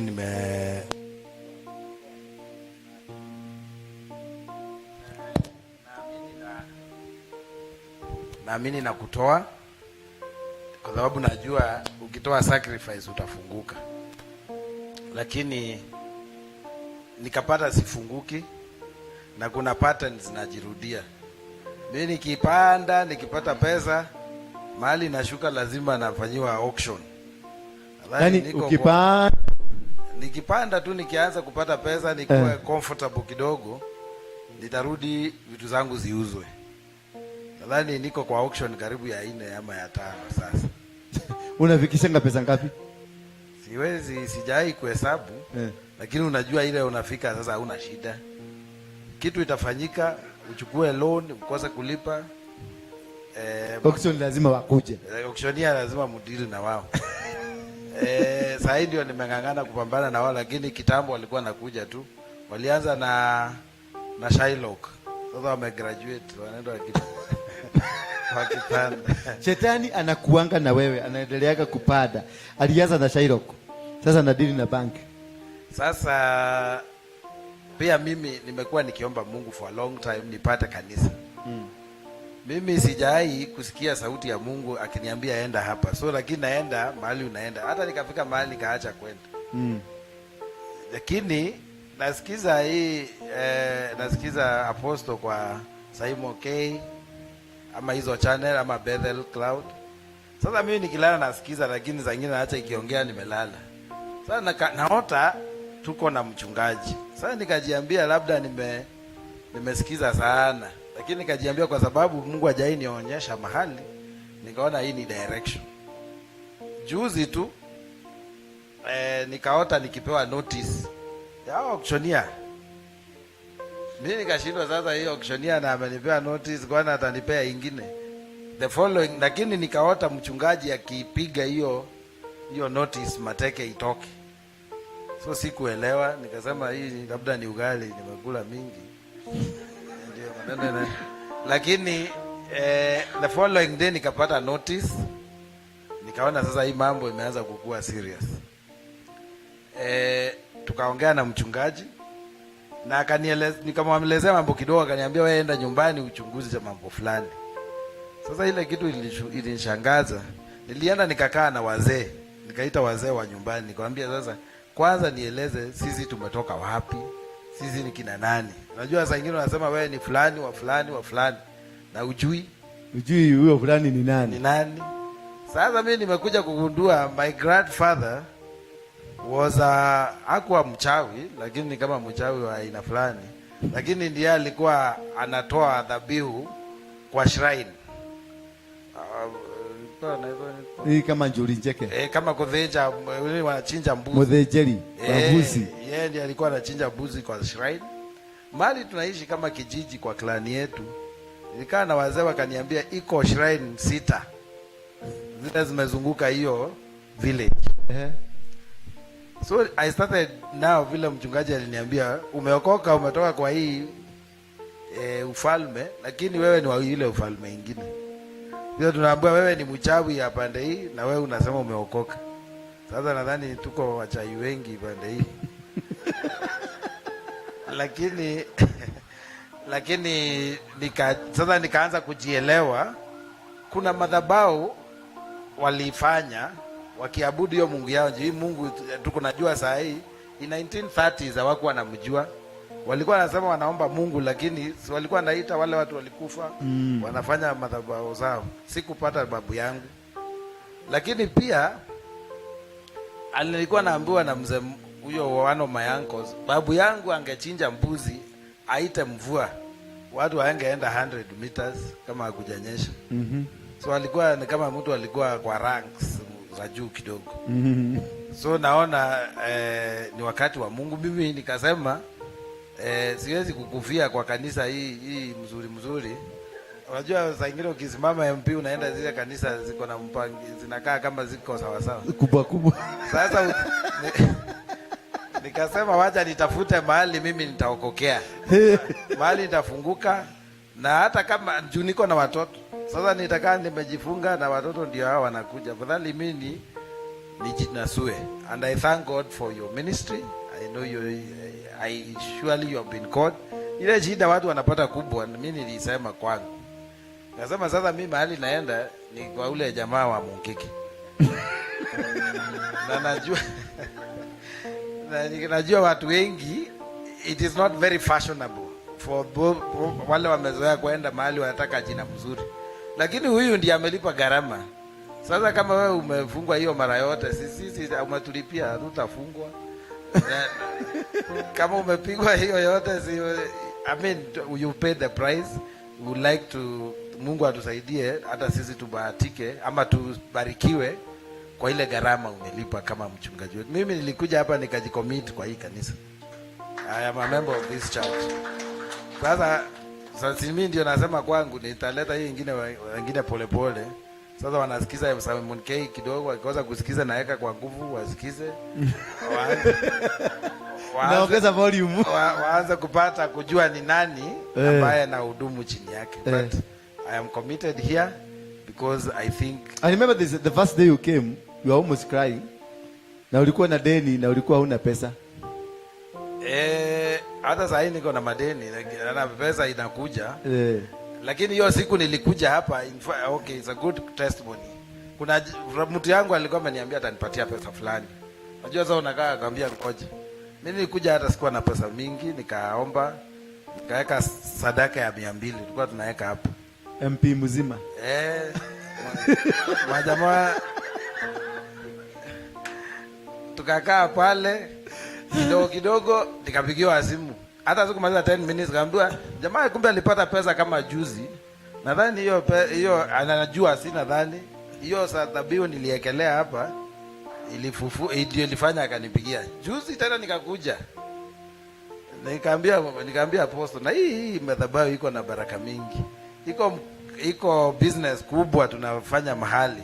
Sitajaja saa hii kwa sababu bado hiva. Wakati mimi niko hapa tu tunakuja nikaomba hapa. Ukaa kidogo kuingia kwa apostle, napigiwa simu naambiwa mkutano ni next week. Sasa kama nimekuja leo kabisa sina ni kama mambo ni kama president anakupigia simu.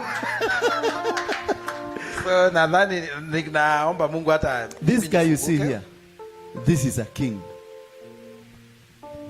Lakini amehama kwa kingdom ile baba yake anatumika, Guka alikuwa anatumika hiyo ya uko kwao. Nasikia kuna shrine 6 and the Guka was the king of the shrines. So this is a prominent, and you are named after that Guka. lakini mnashare jina, so it is you. So what it is, this man in that kingdom is what? Is a king, because it is that man, him. Amekuja ameingia kanisani kama hii ni ufalme mwingine ya Yesu Kristo. So here you are not disconnected kule. Ukikuja hapa you will become a Christian, but you are still connected huko. So whatever sacrifice, whatever anything you do, mahali uko connected ndio sacrifice inaendaga. Hello? Umenielewa? Huyu sasa ni wa hiyo madhabahu, ameokoka lakini hakuwa anajua ni nini imemkamata. So he is still under the authority huko. Whatever he will do hapa kwa hiyo ufalme hii, mazao itatokelezea huko, si hapa. Wacha niwapatie example moja. Nilipohama Mungiki, Manajenga is my cousin. Michuki wakati alikuwa minister akaniita, akaniambia kwa sababu wewe tunaona huko na kichwa mzuri na wewe ni mzuri, nataka mfanye mpango. Hawa vijana tuwatoe kwa barabara, tuwanunulie magari zao, waache kutesa watu huko kwa barabara. Nikaambiwa niende nifikirie what I can do. Nikasema tuwanunulie mabasi. Hii Forward, kampuni ya Forward, it was me. It was my initiative. Na hiyo jina ni mimi nilipropose na kila kitu. Tufungue kampuni. Na sasa vijana wote washikane watu 10 wapatiwe basi moja moja. Tukaongea na serikali na Michuki na kila kitu. Kisha Mwangi wa Equity akaitwa. Pesa ikasemekana itawekwa kwa Mwangi wa Equity. Sasa vijana 10 wanaenda kwa Equity wanapatiwa basi. Si pesa, basi. Lakini watakuwa kilipa wapi? Na 500 million shillings zikakuwa set aside. It was on a Thursday when I was going to sign hiyo pesa. On Tuesday niko na shamba South Africa, mahali panaitwa Rustenburg. Kwa wale wameenda, shamba kubwa ya apple lakini ziko chini. Nikiwa hapa, meya wa Pretoria anaitwa Molope akanipigia simu akaniambia immediately niteremke South Africa kwa sababu ndio president anasign grants. Hapa unasikia tunasaini nini? Hapa tunasaini nini? Kwa Michuki. Buses 500 million. Tuesday nikapigiwa simu. Nikaambiwa nikimbie because that is the time and the president want to meet me. Ule alikuwa huko, ule alikuwa na dance, ule alikuwa naoga. Ukimwi inatoka. Naita Zuma. So he's the one who was to sign. Na nikatafuta ndege immediately na nikapata. In fact, nilitumiwa kila kitu nikakimbia. Wednesday asubuhi kwa sababu nilikuwa niende Tuesday jioni usiku na Wednesday jioni nirudi because it is 4 hours. Kufika huko Wednesday asubuhi nikaambiwa Zuma amesema atakuona kesho Thursday jioni. Bwana asiwe. Na mimi nikaenda kwa hoteli nikaongojea. Thursday jioni saa 8, saa 9, saa 10 hapo hivyo Zuma nikapatiwa report nikaambiwa all your demands, kile kitu ulikuwa nataka imekuwa approved. So there's no need of seeing Zuma. You can go back home. Meya akanipatia kaniambia sasa wewe rudi nyumbani.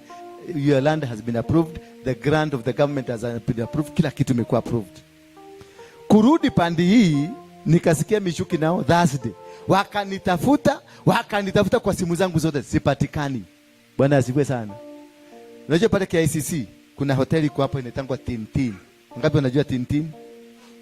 Tintin wale watu wa kutembea Nairobi. Ninyi mji kutembea Nairobi. Kuna mkahawa hapo chini ilikuwa inaitwa Tintin, sijui kama iko. No itoraga. Hapo chini. Maina Jega na wazimu zake alienda kukunywa mkahawa ya Tintin. Alikuwa amekaa hapo na watu wake wakipiga story. Nataka nikuonyeshe venye madhabahu hufanya kazi. Nimeitisha pesa kwa jina la Mungiki. Kwa sababu ni vijana wa Mungiki nataka tusaidie. But mimi nilihama Mungiki. I am not a member. Sasa mimi niko CFF. Na ndio kwa sababu niliwaliona kwa sababu ako CFF, ako na huyu mzee, this man must be genuine. Na walipigia mpaka Harrison wakauliza Harrison, huyu kijana ako aje? Akasema umuodo ni mwaoyo. Lakini sasa nimepelekwa. Michuki wakanitafuta saa 3 kwa sababu tulikuwa tuende tusaini. Maina alikuwa hapo saa 3 kukunywa chai. Ndio wakaabiana na ule mwingine si anaweza kusaini. Wakasema ndio, hebu tafuteni yeye. Wakumpigia simu, iliingia mara moja, hata ikulia mara mbili. Akaulizwa uko wapi? Niko hapa Tintini, pada hapa Harambee House. Umeona? Kwa sababu me have not been servicing the altar of Mungiki. It is Maina who was servicing the altar of Mungiki. So anything ambayo ningeitisha kwa jina ya Mungiki inaenda kwa nani? Maina ndiye alisaini. Ile gari Maina naendesha saa hii, nisigine changu. Ni sweat ya.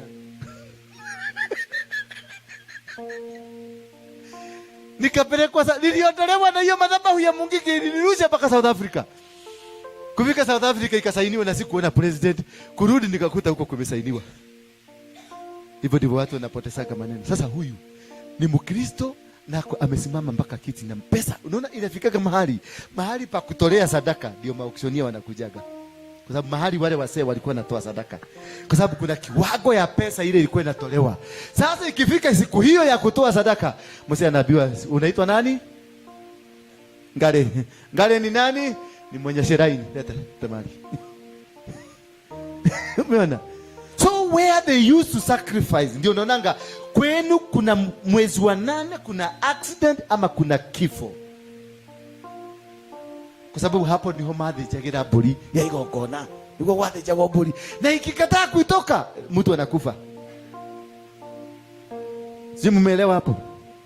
So once for you to be blessed, giving ile tunataka sacrifices. Ukitoa kanisani na kwenu bado mlikuwa madevil worshiper, hiyo sacrifice inataka kuchokelezea kule kwa madevil worshiper because wale ndio wamekushikilia. So ndio nasema lazima ukatwe.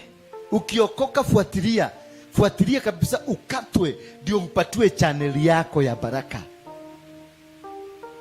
Bwana Yesu asifiwe sana. Milioni 500 ilienda na mwanaume na hakuwa amesweti, alikuwa ameenda kukunywa chai. Na hata tuogeagi, hata saa hii tuogeagi na huyu jamaa. Sababu alisema wanasemanga niliwasaliti, niliwauza kwa Wakristo ndio amedilie kwa shoboa kama tuoroni. Umeelewa sasa? Lazima ujitenganishe 100% from this altar when you get to another altar. Otherwise, ikiwa the altar iko na ango yako ni adhiya kwako, maundu maria mothe uliruta kanitha ona ugithi kanitha kao, baraka zote zinaingia kwa wale. Unakuta wale wananunua magari, unashindwa. Ndio unaonaga watu wa dunia wanaendelea kutajirika na nyinyi mnaendelea because all the sacrifices mnatoa benefits ndio wanarip, kwa sababu wao ndio wameshikilia altar ile na kutawala. Ukaribu. Sasa watu wa dunia ndio unaona kwa Wakristo wengi wameacha kanisa. Sasa watu wa dunia ndio wanaendelea kubarikiwa. Sisi mimi nimeenda kanisa miaka yote, tangu nienda kanisa ndio nilifilisika. Utafilisika kwa sababu channel uliwacha huko, ile ilikuwa inaletea pesa kwako. So ukirudi huko unaona umeanza milango inafunguka. Ukirudi kwa dunia unaona milango inaanza kufunguka. Ukirudi kanisa milango inafungika kwa sababu ile ni altar yenye imebeba baraka zako. Na ukipatikana anti yako ama kango yako anaendaga huko kutoa sacrifice, the altar is still alive and kicking. So you must disconnect yourself 100%. Na hiyo kitu nimejua tu 3 years ago ndio nimefaulu. Nika connect kabisa. Line yangu nikatengeneza. Si unaona line yangu venye iko mzuri? Si iko mzuri? Mpaka huyu. This man is a great man. And from today I'm telling you, from today, this day, I'm going to disconnect you from that line, and you will sit in parliament, and you will become, kwenu ni wapi? Derailed North. You will become a man that will be recognized by the entire Meru and the Derailed North, and it will be making decisions on behalf of the community. And the sky, ukikaa mzuri hivi, sawa tu. Umemaliza kuongea? Nilikuwa nataka kuongezea jambo moja ulikuwa umesema ni confirm. Mimi nilikuwa nachunga sana kama ni kuku ama nguruwe, but zote lazima zinakufa sana. So ukisikia hii damu inaitisha, hatakuwa tunachinjia zile madhabahu. So hata ukiangalia, nilikuwa naongea na my cousin jana, na tunaangalia the entire extended family. Hakuna mtu wako na ng'ombe mingi ama kuku mingi ama vitu zote za damu. zinakufanga. Na labda maybe mwishowe nikisema ni swali. Sasa ukijitenganisha wewe na sema bibi yako hajajitenganisha, ile madhabahu ya bibi, kwa sababu mko kitu moja, bado imekushika?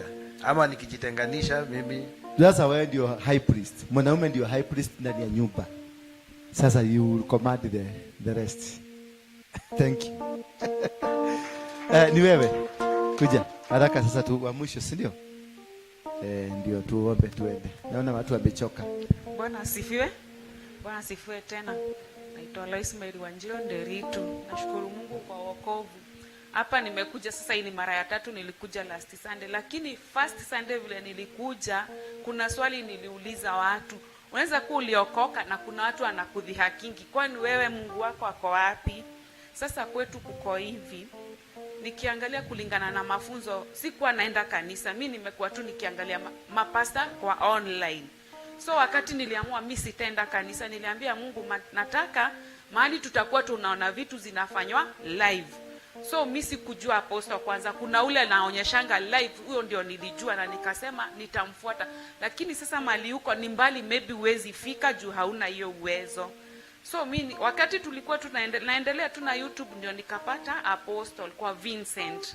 Nikaendelea kumfuata, nikampata kwa Saimokei, nikapata Bethel. Sasa nikawa na follow. So nikawa sasa na follow, nikisikia ule nilikuwa na follow mbeleni na huyu difference ni kidogo sana, lakini nataka madhabahu ya kuwa naenda kila Sunday napata. Kila Sunday nataka kuenda kanisa. Sasa wakati wakati nilimjua mimi nilienda pale mara moja, kuna ile sacrifice inaitishwa, si ndio? Wewe hauna. Sasa ndio nimekuja kujua sacrifice ni wewe pesa yako kibinafsi. So mimi ndio nakuanga napenda Mungu sana. Sasa mimi ni kama na lead sisters zangu ama family. So wakati niliona Ezekiel, nikaambia sisters zangu aje, na huyu mchungaji vile anafunza, mimi sijaisikia mwingine akifunza hivi. Mambo ya sacrifice hatukujua, altars we didn't know. So nikajua through Ezekiel.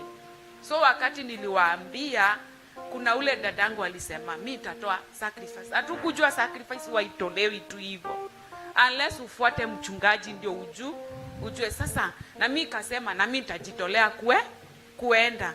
Sasa wakati nilienda, unapata bado tuko kwa ile shida.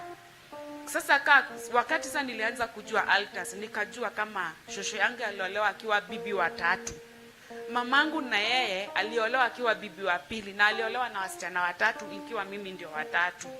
Unapata kwetu tukiolewa there is this year, yani unawachwa, unaachana na bwana zako. Unapata sistangu ameachwa first born, second born ameolewa kwa mali kulikuwa na bibi. Mimi ndio third born, niliachana na mzee wangu. Na sasa sisters pia wameenda wakifuatana wengine. Imefika sasa kwa wajukuu, kuna mjukuu ametoka. Sasa nikajua hii ni altar, hakuna marriage kwetu. Kuangalia naona imetoka kwa shosho, imekuja. Wakati nilijua apostle nikasema hapana. Hata kama Ezekiel namsikiza, mimi nataka madhabahu ya kuwa na kanyanga. Alafu unapata wakati uko chini ya mtu fulani na uko karibu sana na unafunguliwa. Sasa nikakuja Sunday, nikauliza ni nani ashaiche kwa uko kwa kanisa na ubarikiwi.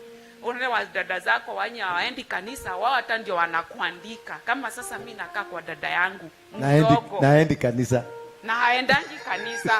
Hata anashindangwa, wewe ndio unaenda kanisa na mimi ndio nimekuandika. Mimi ndio namkalia na mtoto wake. Na ile situation ilituma nijipate kwake na wenzanga biashara haifaulu. Yani I'm a failure.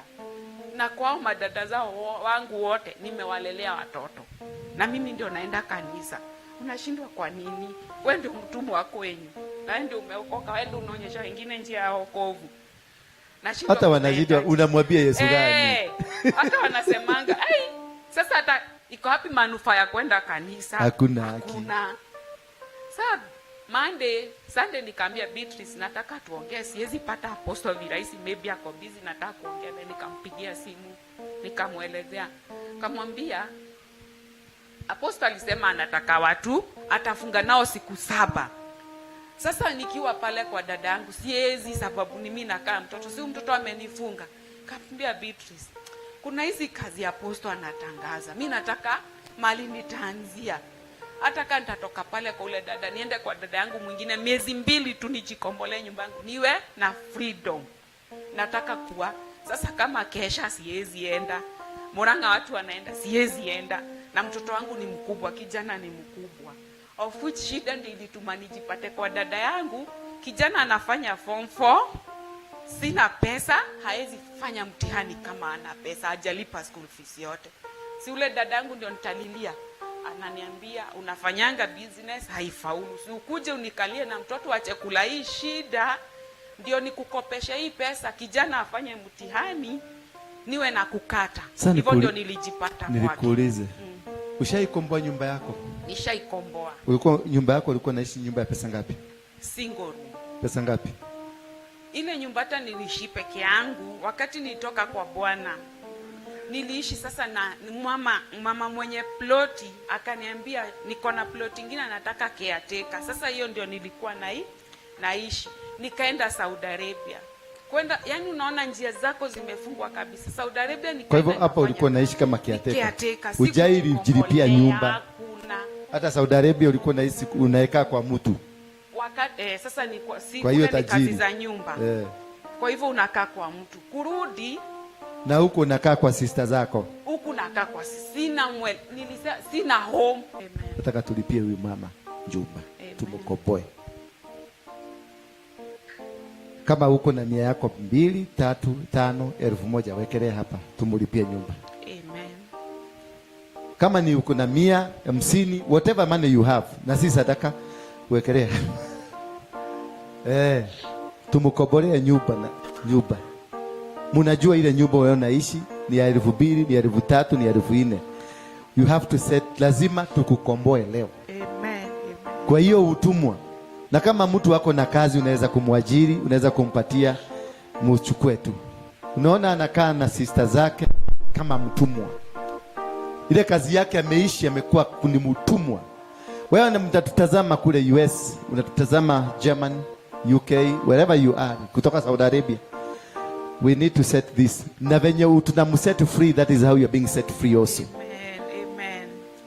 Namba ya simu 0721 0721 321 966 966. Namba M-Pesa 0721 321 966. Delito. Rosemary Delito.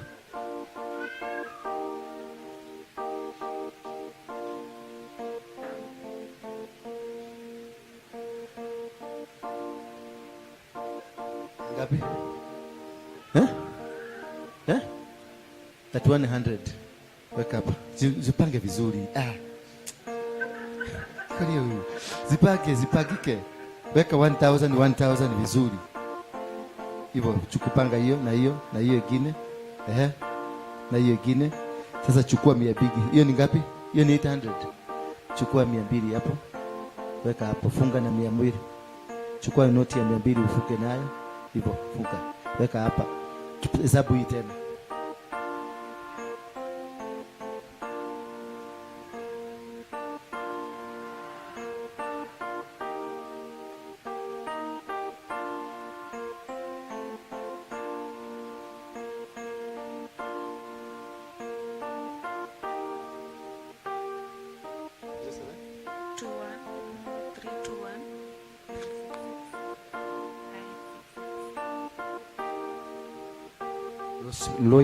Lois Mary, mimi nimekupatia 5,000. Amen.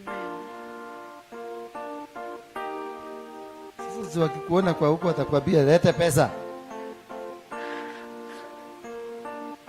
Angalia simu yako iko na pesa ngapi? Ile umetumiwa zote. Chukua simu yako utuambie iko na pesa ngapi yote ile umepata.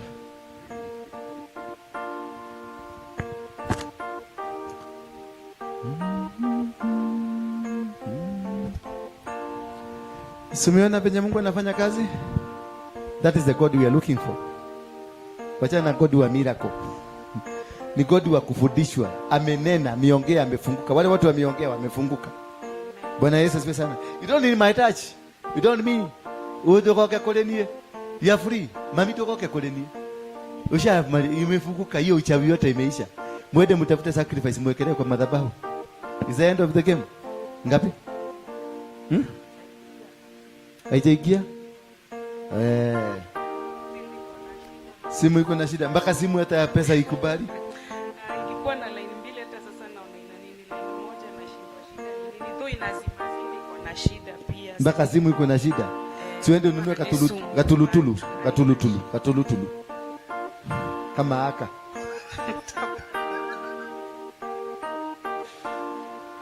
Sasa ndio nasema unaweza pitishwa mambo magumu na Mungu, lakini kuna siku Mungu hufika tu anakukumbuka. Kusema ukweli mimi sikujua. Mimi nilisema tu acha nitoe ushuhuda na nijue pia kuna wale watu hudhihakiwa, maybe na ndugu zao, maybe na anko zao.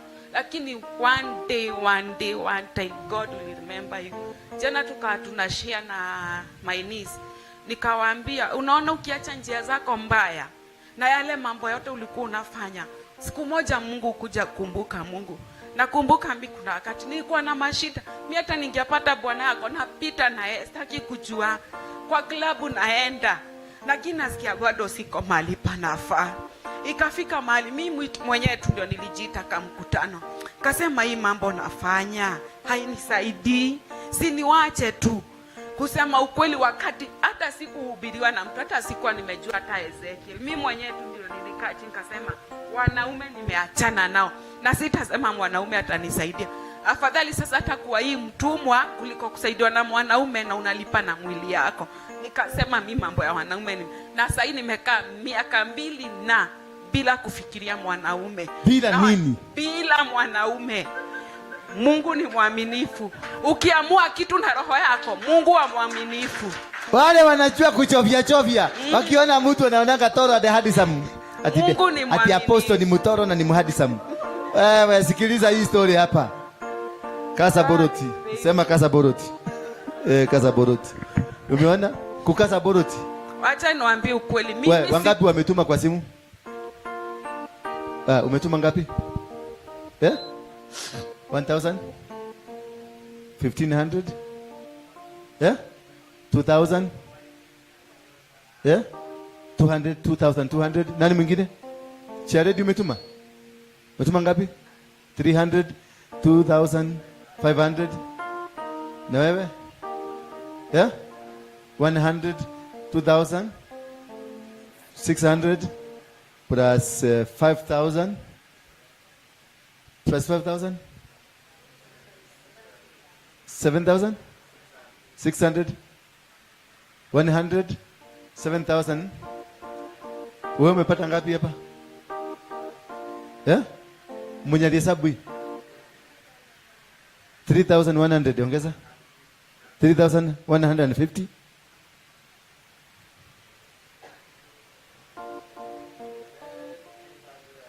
$10,850. Amen. Thank you Lord. Thank you. Sasa acha niongeleshe wa mama.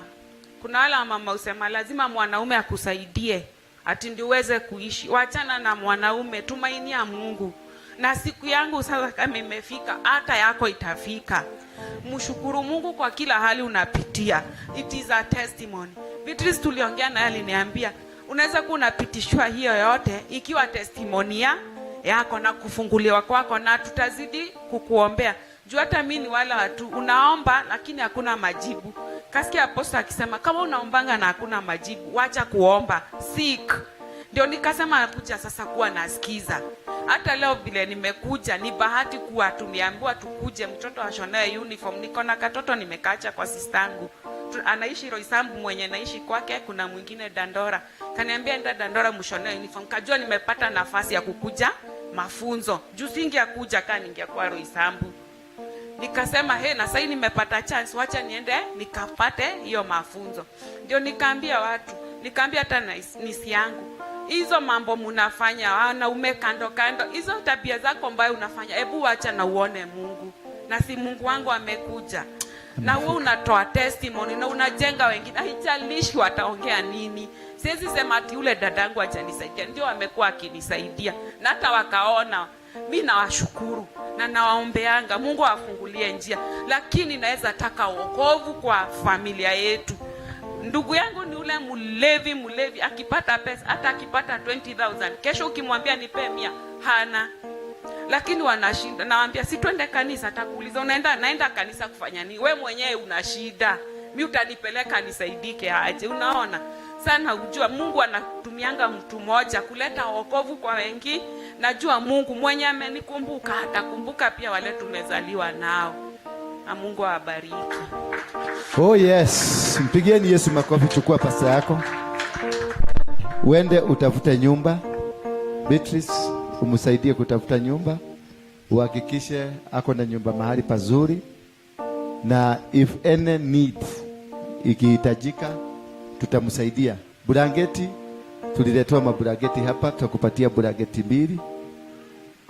Si ndio? Tupatie bulangeti 2, tutarudi turudishe. Siku ya kupatia wazee ikifika tutarudisha. Na mattress. Tuna mattress yuko? Yeah? Kuna mpya? Buju nikashokile. Na siku hizi Buju kanaenda. Unaenda wapi? Kuna mattress huko chini?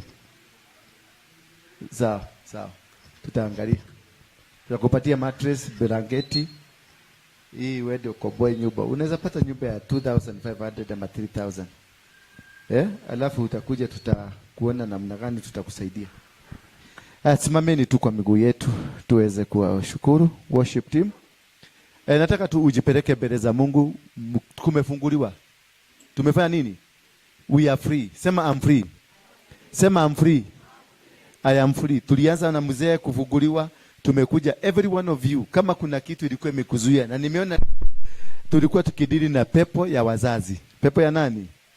Pepo ya wazazi na familia, misingi ya kifamilia. Because ile story nimeona imekuja sana ni hiyo, na watu wamefunguliwa.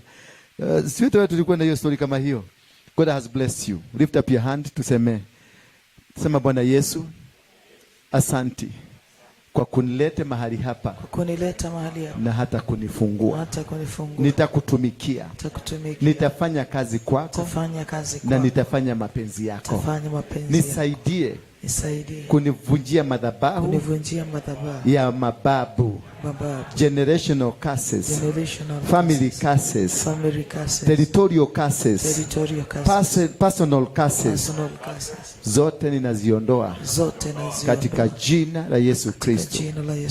I declare and decree that from today I'm free from evil altars that have been dominating me. And I declare and decree from today I have my altar. Heavenly altar. Heavenly altar. Heavenly altar. From my God who is in heaven. The creator of heaven. And the creator of this earth. In Jesus' name we pray. Amen. Sema amen. Mpigie Yesu makofi. Leteni zaka zenu hapa. Kwa sababu ya hivyo tumesema wekeleeni masadaka. When we have a declaration, mnalete zaka, alafu sasa ndio tutafanya the next move. I hope we are right. Are you okay? Tuko sawa? Yes, kuna watu walikuwa nataka watoto walikuwa dedicated. This is the right time. This is the right time. Vitoto vyote ambavyo viko hapa, bring them. Vitoto vyote ambavyo viko hapa, bring them. All the children, wekele hapa. Kama ulikuja na sacrifice, ulete hapa. This is the right place. Don't hesitate, yeah? Hata kwa simu sawa.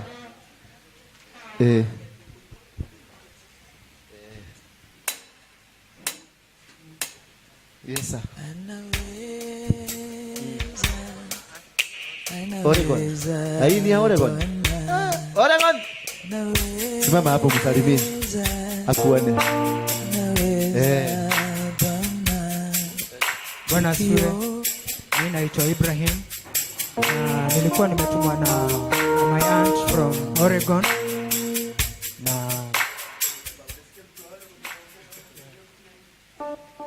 Na alikuwa ameniambia niwasalimie. Okay, naitwa Ibrahim. No, a Christian, Abraham. Yeah. So nimetumwa na auntie yangu from Oregon. Ameniambia niwasalimie sana. Okay, so mbarikiwe sana. Waruinge tahi. So from Oregon, USA. So mbarikiwe sana. Waboi ako Oregon. Yani zile simu nimepigwa kutoka all over the world. This is the story. Hata Waboi Oregon ni madhabahu ya wachawi na uganga. Ako Oregon. Lakini imemfuata paka wapi? Haitabui. Uliingia ndege ikaingia ndege. Ukaingia kwa wazungu ikaingia kwa wazungu. Ukafanya hivi ikaingia. Haitabui. Lakini from today uchawi yote kwenu imeisha in Jesus name. Bwana Yesu asifiwe sana. Simameni tuombe. Tuache tuombe kwanza. Baba, katika jina la Yesu Kristo, ninakuabudu na ninakushukuru kwa sababu ya stakabadhi hizi za usafiri, madigrii na vitu vyote, vyombo ambavyo vinatumika katika kutafuta kazi. Ninavunja madhabahu yote ya uchawi na uganga, madhabahu iliyofunga watoto hawa wasipate kazi. Angalia jinsi umemfungua huyu mtoto, ataenda kukomboa nyumba yake, ataishi nyumba yake siku hii kwa mara ya kwanza katika maisha yake. Mwanamume huyu umemfungua kutoka kwa madhabahu ya njuri njeke na wazee ambao walikuwa ni waganga na wachawi. Huyu mama, Baba, umemfungua kutokana na mtoto wake ambaye amepagawa, ameshikwa na mapepo na nguvu za giza. Wote waliokuja hapa, hata mzee huyu, Baba, kawabariki wote. Wamboi akiwa Oregon. Oh my God, thank you Father, because you can traverse. Distance is not a barrier. Wale wako UK wote wakabarikiwe. Wale wako Sweden na Italy, wako Switzerland na wako Norway na Belgium, wote ukawakumbuke Baba. Wako Gulf kote ukawakumbuke, wako Amerika, wako Australia, wote ukawakumbuke kwa njia ya upana. Maana uliniambia mwezi huu ni wa kuvunja madhabahu ambayo imeshika watu wote wa Kenya. Ninavunja madhabahu yote ya wachawi, ninavunja madhabahu ya urogi, ninavunja madhabahu ya Freemason na Illuminati na devil worshipper, zote na hasambaratisha katika jina la Yesu Kristo. Ninawaacha huru sasa. Hii sadaka ambayo imetolewa naitoa kama sadaka ya kuteketeza, ya kumaliza na kuangamiza ngome zozote na mipango yote ya kishetani. In Jesus name we pray. You are free. Niletea watoto wote hapa mbele. Kuja na watoto, kuja tuna mtoto wako, kuja. Come here. Come here. Watoto kuja hapa, kuja hapa. Kuja hapa.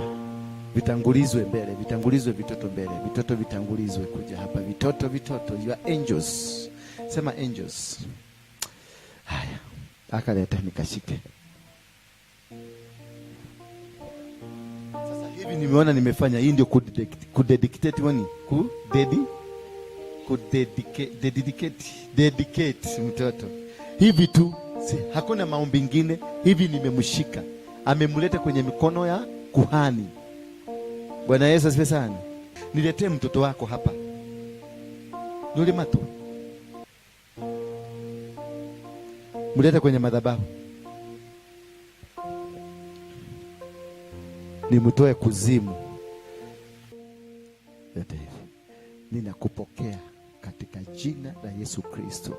Ninakutoa kuzimu kwa shetani, kwa devil worshipper. Ninakukabidhi kwenye madhabahu ya Mungu kutoka leo.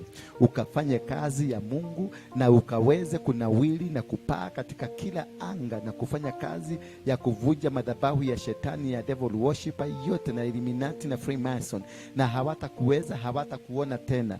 Na kwenye mchanga ulioukalia ambako ulizaliwa kwa waganga, ulizaliwa kwa maroho ya kifo, kutoka sasa ninakutenganisha na mchanga huo. Ninakutenganisha na nguvu zozote za giza ambazo zimetawala maisha yako. In Jesus name. Thank you.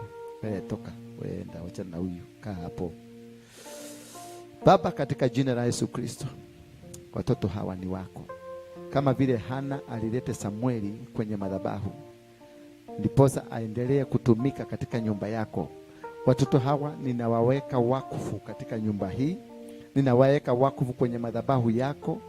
Misingi ya magonjwa, misingi ya kuchukiwa, kudharauliwa, kunyaganywa, na kufunga ndoa ambazo ni za kishetani ninaicancel. Maroho ya Illuminati, ya Freemason na hata devil worshippers, waganga na warogi na wale wanaangalianga kwa macho wanalaani, yote ninaiondoa kutoka kwa maisha yao in the mighty name of Jesus Christ.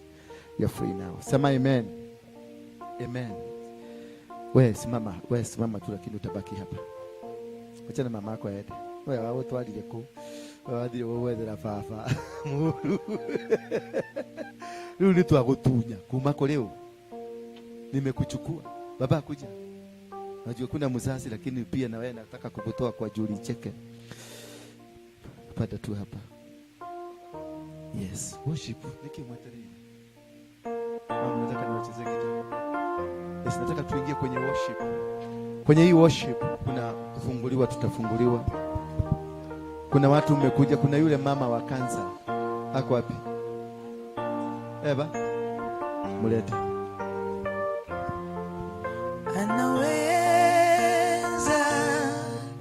Anaweza Bwana, anaweza Bwana, tukiomba anaweza Bwana, anaweza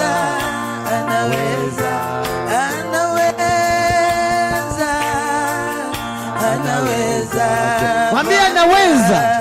Fungua moyo wako, mwambie anaweza. Ana uwezo wa kubadilisha maisha yako. Ana uwezo wa kuponya wewe. Ana uwezo wa kubadilisha misingi ambayo imekuzuia. Bwana, anaweza Bwana, anaweza Bwana,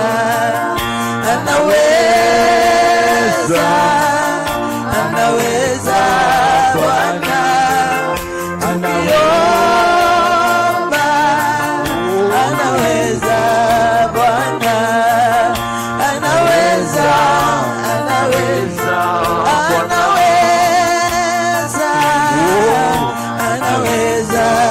Bwana,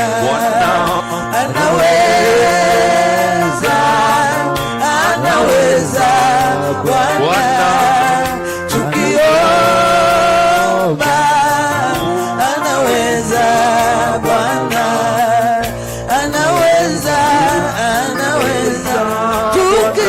tukishindwa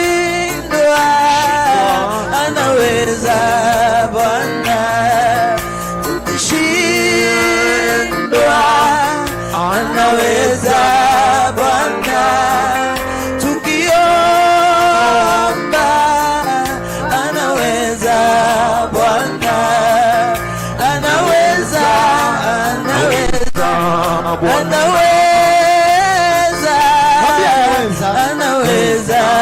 Bwana,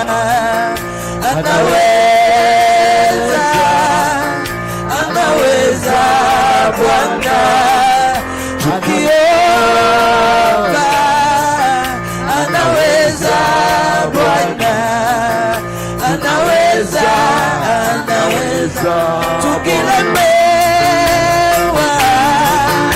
anaweza Bwana, tukilemewa anaweza Bwana, tukiomba anaweza Bwana, anaweza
Ni wangapi wamewahi kuona muujiza?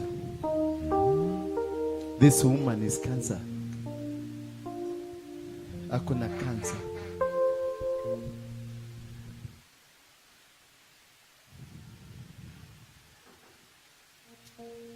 Tulikuwa na yule nyanya mwingine mzee. Alikuja nikamuombea. Nikamwambia kansa imetoka. Lakini sasa kwa sababu uko na watoto, ukienda kuambia hautaenda hospitali, watakuja kuchoma hii kanisa. Nikamwambia wewe uende process zote za kupimwa mpaka umalize, lakini ujue hauna kansa. Lakini tulikuwa na barua ya Aga Khan, alikuwa na kansa ya matiti. Walipompima mara ya kwanza akapatikana kansa, mara ya pili kansa. Akienda kufanya operations wanafanyanga ya tatu, akapatikana hakuna kansa. Lakini wakasema kwa sababu ushapita process yote, wacha tukate matiti. Akawaambia nendeni mkakate yenu. Wakajaribu yao yote, wakasema, akawaambia mimi yangu sikatu, enda ukakate yako. Ni mshirika wetu hapa, ako na miaka 86. This woman, Yesu ameniambia amekuondolea kansa.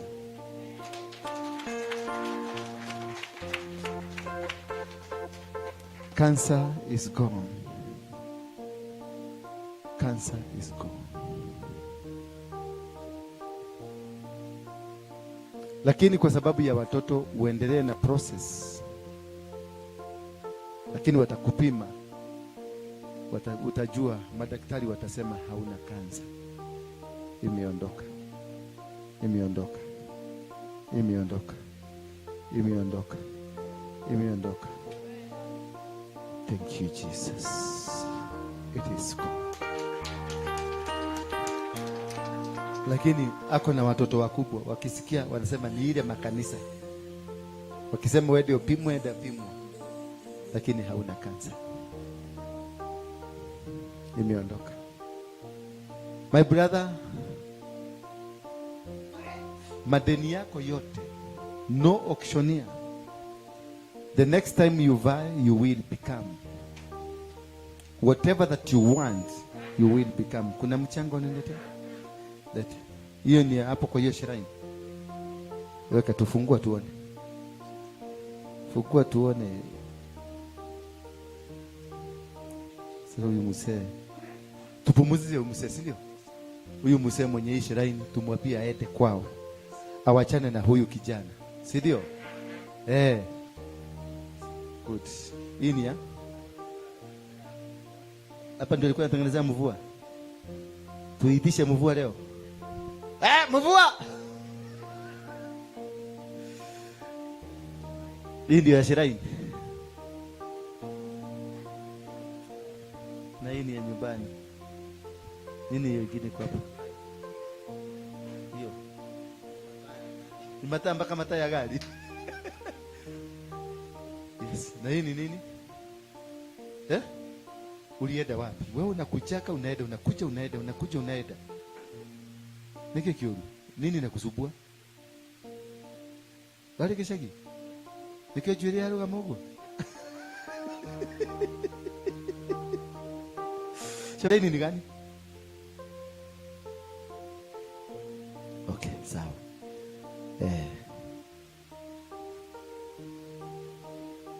Hata wewe yako unamjua huyu?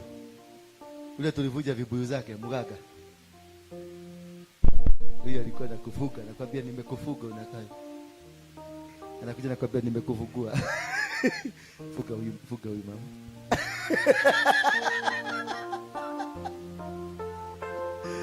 Akaona ya basi. Ngia hapa juu. Huyo ni wake leo. Mamushi. Okay. Ya shrine ndio nataka. Huyu mzee. Shika na mikono yako mbili.